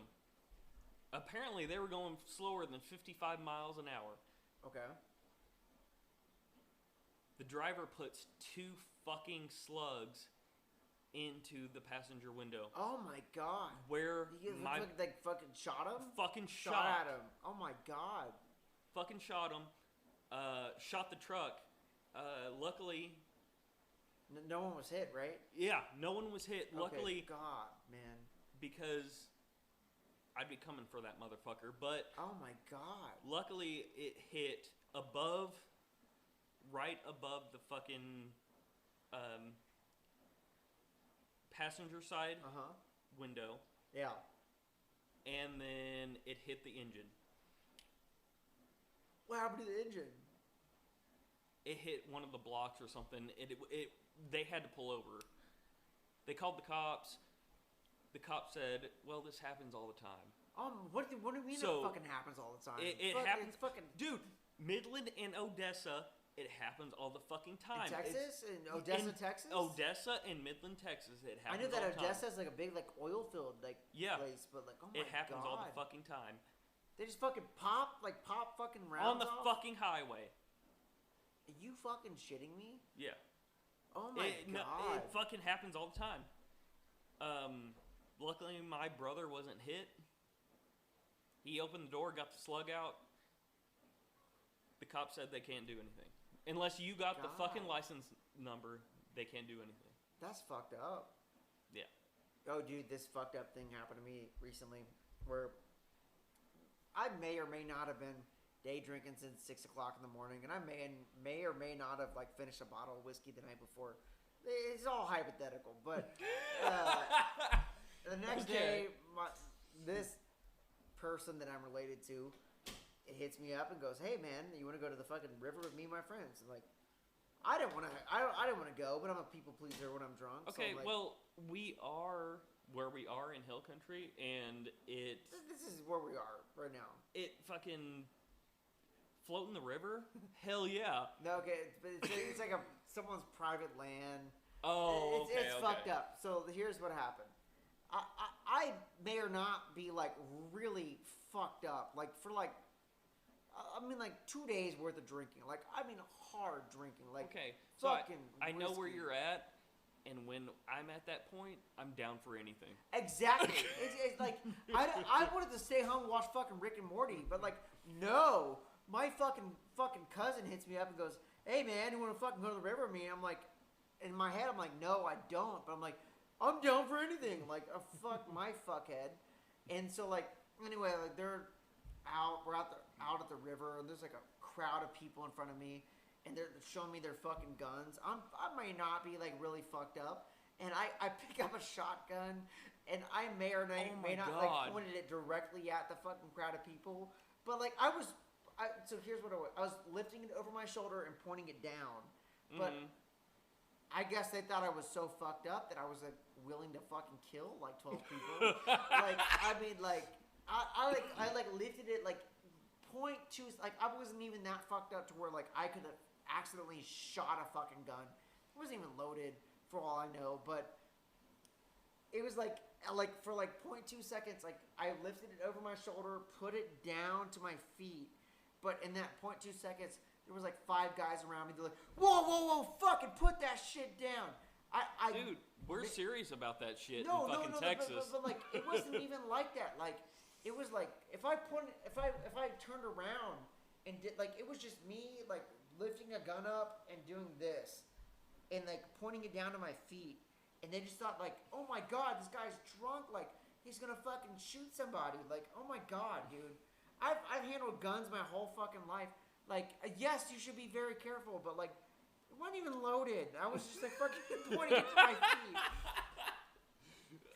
It was just, like, I was putting it from my head down to my feet, and then in that 2 seconds that it waved past a crowd of, like, 10 people, like, everyone was fucking freaking out on me. I'm like, fuck off, guys. I broke down and I'm having a conversation with someone about my fucking marriage, and like, and oh my God! And what made me mad was like, I asked this random fucking bitch. I was like, so do you have any marriage advice? I wasn't asking because I was having marital issues. I was just asking in general, like, do you have any wisdom you can fucking share with me? And she's like, oh my God, like you need marriage advice? Like, oh my God. So by the way, she's going through a divorce. She's fucked up off of White Claws, and I'm like. Oh, like she starts lecturing me about my marriage, and I'm like, yeah, I would love another beer. She starts lecturing me about my fucking marriage, and I'm like, well, you're fucking going through a divorce, and you're fucked up off of like 12 White Claws. Like, how the fuck are you gonna give me marriage advice? Like, oh my God. Do you want me to answer your phone?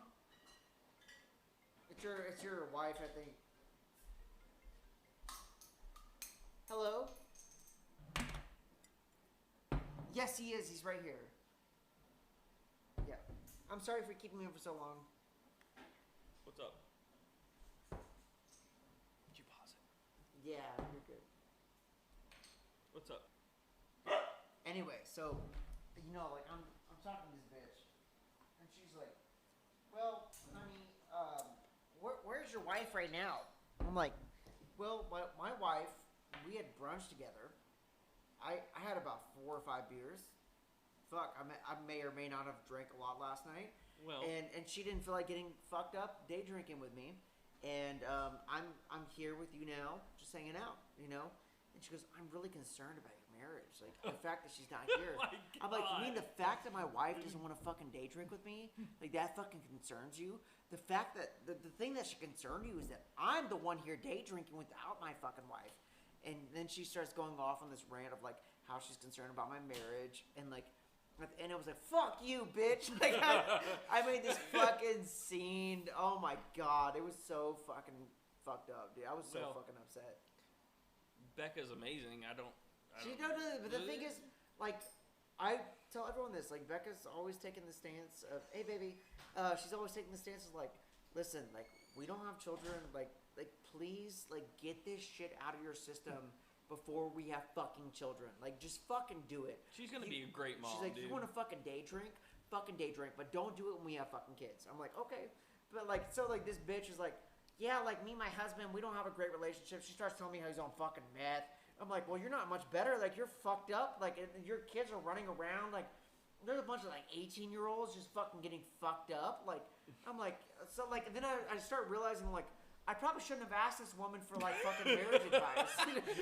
Like, you come to that realization. I was like, but, like, I asked that out of, like, just to flatter someone. It's like, well, you're older than me, so, like, therefore you must know more than me. Okay, I think you should add some shit before you say, do you have any marital advice? Like, but it was like, dude, like, I've asked so many people that, like, pastors and shit, like, you have any marriage advice? Like, well, like, one person what is a pastor gonna tell you? Well, like, he was just like, you know, like, it's really important just to keep your eyes on your wife. Like, don't let your eyes stray, meaning, like, don't get caught up at looking at other women in like certain ways, and like learn how to like make sure that the person you sexualize is your wife. And like actually that's benefited me in a great ways in my life. I can personally say that, but you know, but like I realized that like maybe I shouldn't ask for everyone for fucking marriage advice. Like she's like asking, she's like saying like how her husband's a meth head, and like I'm like, you're not much better. Like, you're a drunk. Like, yeah, right. It's fucking 8 o'clock in like the morning, and you're fucked up at a fucking private river. I mean, this is AA, so. But also the thing is, I'm doing this podcast with you right now. Do you see a fucking bunch of little kids running around right now? No, you fucking don't. I have a fucking dog, and that's about it. Like, that's it, man. No, I was just like, okay, like, I'm not gonna ask everyone that question. Dude, are we getting into religion? If you would like to. Would you like to get religion? I'll fucking talk about whatever, man. So what's your stance on religion? You know, like I believe in a God. I believe in, you know, I believe that Jesus died for my sins. I believe that no matter what I can or can't do, like I believe that I'm going to be forgiven for it as long as I repent of my sins. Mm-hmm. Including like I really don't agree with drinking real hard. I think it causes a lot of health problems, and I think it causes a lot of moral dilemmas. But you know, like, you know, I'm young at the same time. Like, on top of all of my religious beliefs, I still want to have fun, and I still want to I don't know, drink and live in the moment, and at the same time deal with the stresses of everyday life. You know, I feel like on top of back in the day of the context of the Bible, you know, like they didn't have to deal with the everyday stresses that we deal with now, and I feel like it's so much more intense in terms of stresses. I mean, I'm not talking of like back then they would like make people fucking fight in like gladiator cages and shit, but like I think the social aspect is so much more complex than it used to be, and so you have to figure out ways to fucking cope with that, and I'm still dealing with that myself. But yeah, that's about it. I would say that's my overview of my fucking religion. I respect that. I respect anybody that has a belief in anything, because I don't believe in God. And I think that if you have a belief in anything, I'm going to respect you. I'm not going to fucking tear down your religion. I don't respect your respect, okay? Okay. Well, I'm not going to fucking tear down your religion, just like if there was a Muslim. I'm not going to tear down their religion. Man, fuck the Muslim. Or Buddhist. Yeah, no. Or anybody. I'm not going to tear down their religion. You know, like, I think the hardest, like, dilemma for me is that, you know, my favorite rapper said it best, I think. Mac Miller, he said, you know, he was reading his YouTube comments, and he said, one of the comments was, Jesus Christ is the only way to salvation. He died for your sins, and if you don't accept him, you're going to hell. Like, he read that out in his YouTube comments, and he said one thing that really struck me. He said, I'm sorry if my mom told me different when I grew up. I grew up believing that Christ wasn't the second becoming of God, and I grew up waiting for Christ to come, and it wasn't Jesus that was the one who died for our sins. And like Jews believe, like they're still waiting for the Messiah. And then Christians believe that Messiah already came as Jesus Christ. Well, yes. Yeah. So, no, go ahead. No, yeah, so all he was saying is so I'm sorry that my mom told me something different. He's like, I'm really sorry that my mom told me something different, and I'm sorry that I'm gonna fucking go to hell. And he went on this little rant, and I was like, that is a very unique way of it opened my eyes. It really did, because I was like, what if I grew up Jewish and my mom told me if you believe in Christ, you're gonna go to hell, but then I grew up the exact opposite, saying if you don't believe in Christ, you're gonna go to hell, and it just opened my fucking eyes, saying we only grow up believing what we're fucking taught, and I know it's a very biased that I still believe in Christ, but I still do. But at the same time, it's so fucking hard to conceive all the different religions. What am I gonna think? If I believe in an all-loving God, if some motherfucker grew up in fucking Israel thinking that Muhammad was their Jesus Christ, then oh my God, then they're going to hell. But then if I believe in an all-loving God, then all-loving God wouldn't let some fucking Muslim kid growing up believing the wrong thing. So it's so complicated, and anyway, yeah, it's very complicated. So the Messiah in the Jewish text, the Messiah is actually a warlord. A warlord. It's so confusing because the Bible was chosen and picked to suppress the masses. And I don't care what anybody says, the Constantine, the first Christian emperor of Rome, is what made the Bible.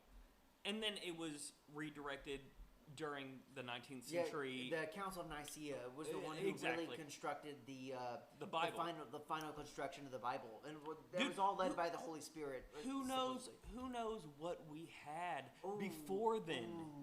All the books left out. Oh my God! I gotta get into some of this. Oh my God! Okay, so go ahead. No. So the Council of Nicaea is this group of people. So all over the world, there's these texts. They have books on top of books of random fucking things. Please don't forget the Hindus. Oh no! This is the history of Christianity. But okay, we can get into that in another podcast. Here, I'll give a brief. So here's what it is. So after after Jesus died, all that shit. Not all that shit. I really do believe in that stuff, but they had books on top of books spread out through all the lands, and so this group of people came together and they said, listen, people are reading shit that isn't even part of real Christian history, and they're we need to get together and figure out what the real shit is. And so they got together and they came up with the books. And so they read through hundreds of books, and they read through okay, so this belongs in the Bible, this doesn't. They constructed the Bible. Then they threw all the scrolls away that were considered non-biblical.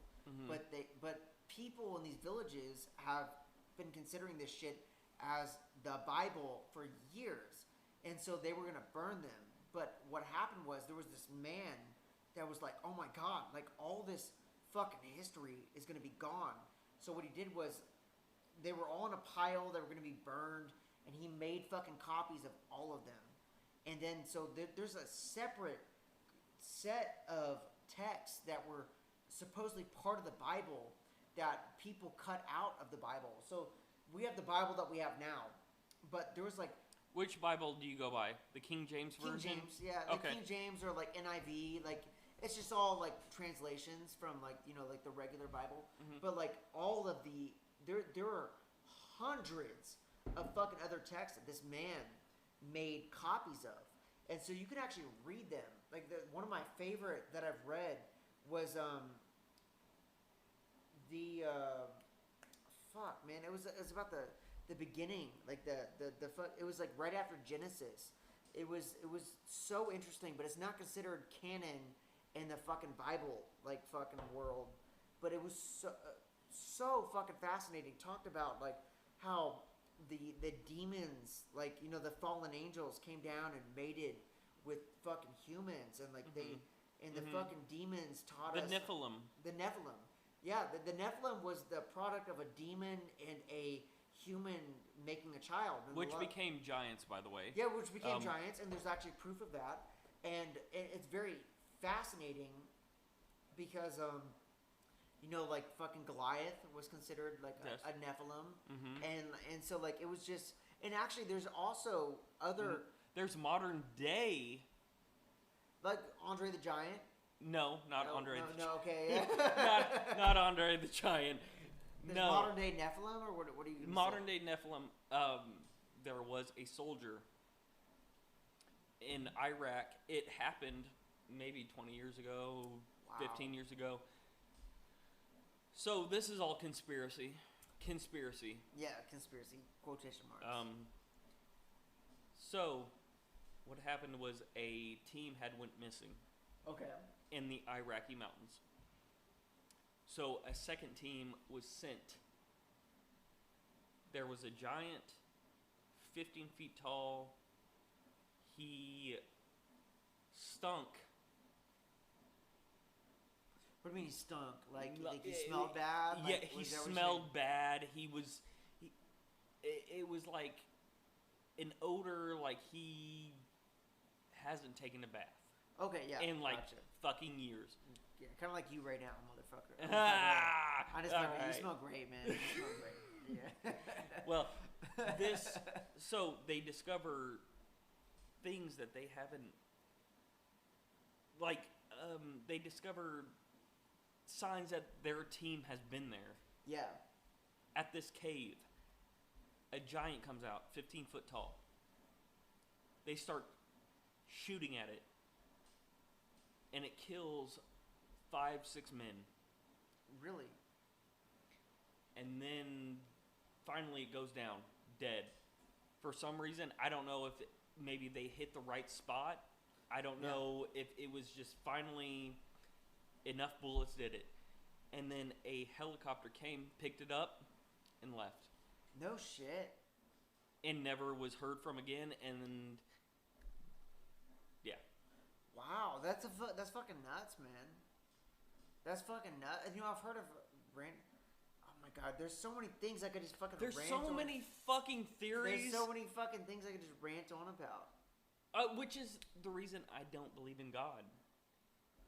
I mean, dude, listen, it is so hard to have a belief in something that strong. Like, you know what I mean? Like, it's so hard.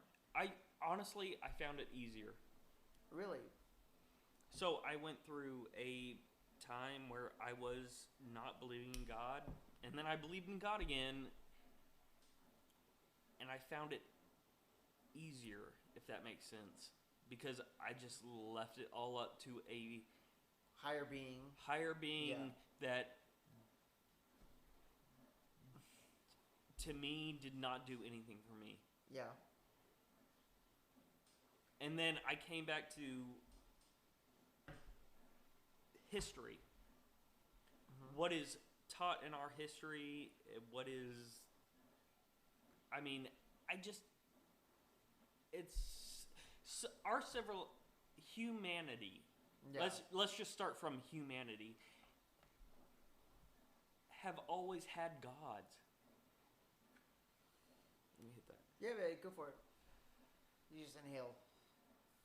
I mean, we've always had gods, right? We're like, it's like almost a human need to like believe in something that is so much higher than you. You know. So when Christ comes along,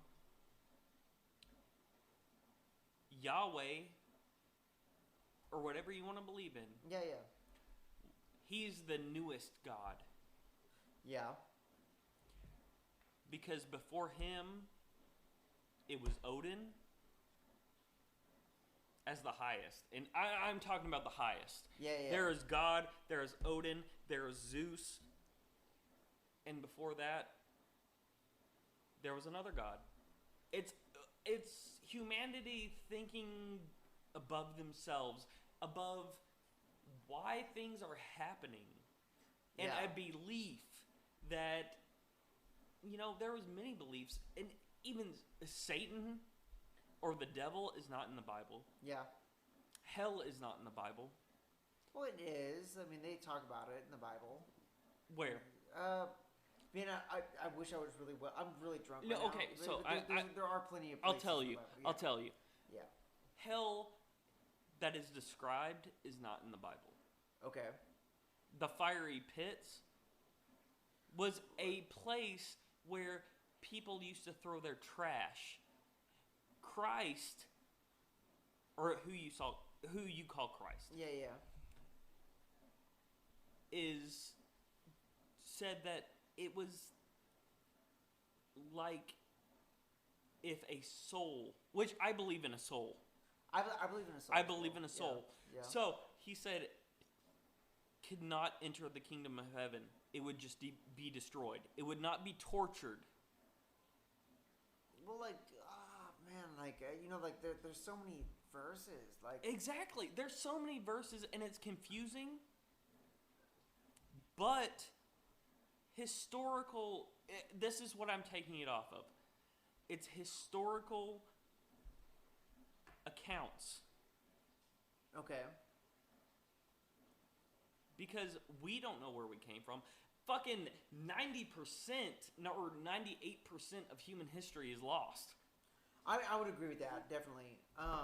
It's only we've got 2,000 years of fucking Christianity. Yeah, something like that, yeah. Exactly. It's that rules the world. It even rules our fucking government, dude. I know. I mean, like, dude, it's all fucking crazy. Like, it all is. Like, I'm not trying to like get into fucking. It was supposed to be separation. Our forefathers, the forefathers, quotation marks. There were only 4 of them, right? Oh my God. It was supposed to be separation of church and state. And that's not how it is. No, it's not. Look at Utah. Sorry, Utah, for putting you on blast. Fucking Utah, motherfuckers. The church owns a lot of property. Is it the fucking Mormons that right? Yep. The fucking Mormons in Utah? Yeah, man. They own a lot of property and say what you can do on that property. I believe it. Dude, have you ever looked into like? I hate to like, yeah. Like, no, and you just spit some real shit. No, like, I'm sorry. I have to clear some shit up. What's up? I used to be Mormon. Oh, really? Yes. Okay. I used to be Mormon. I grew up Mormon. And I lived in Utah. Can you tell me, like, actually some of your earliest memories as a Mormon? Like what was, like, do you remember, like, anything, like, in specific? Like, what was fucked up about that religion, would you say? Because I'm a Christian, and I could sit here and tell you all the fucked up things that Christians have done to me. Like, did you have any, like, weird experiences as a Mormon? Like, no, not really. Well, fucked up to you would not be fucked up to me because of where I came from and what religion I came from. I never went to the temple. Oh, okay. So you were a Mormon, but you weren't like a Mormon. Exactly. Yeah. I never went to the temple. I was baptized in the faith, but I never went to the temple.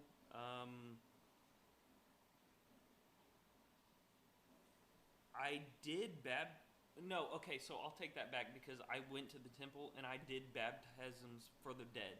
Okay, yeah. Baptisms for the dead, at the time made sense to me. Yeah. It doesn't anymore. Yeah. And my parents, if they even hear this podcast, they never will. You have one subscriber. Like it's may never fucking see the light of day. Disagree, because I never felt anything. Yeah. I never felt it was a thing. You're supposed to feel it. It's supposed to overwhelm you. You're supposed to feel it in your soul, and you deep down in your bones. You know what I mean? To me, a soul is a interdimensional being. Okay. I mean, it's the thing that connects you to this life, to the universe, or to the next life. There's scientific proof that a soul exists. You ever hear that documentary called The Weight of a Soul? It's like they like exactly. A dude was dead, like he died on a fucking scale. Exactly. And like exactly. 0.something grams worth of his body was fucking gone. That and a consciousness. I believe in a consciousness for sure. If you are who you are, I believe that is a soul. Yeah, for sure. There's also been cases about fucking people coming back. Yeah, for sure. I mean, like, I've heard some ghost stories that I'm like, you can't make that shit up. You know what I mean? Like, does that make sense? I've never really experienced anything like that, but like, I do believe that shit like that can happen. You know? Like, I feel like an old soul. Yeah. Like, you feel like someone has been reincarnated into you. Like exactly. I feel like that because I feel I connect more with the past than I do today. I got you. Yeah. You know, like, what was I gonna bring up? I was gonna bring something really fucking interesting up. Fuck me in the fucking head.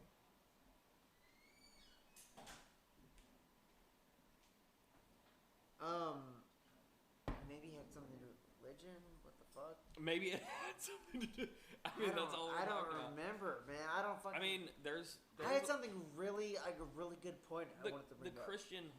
The whole Christian thing. I was gonna say. This is what I was gonna say. Okay. I have certain reasons also that I believe in what I believe in.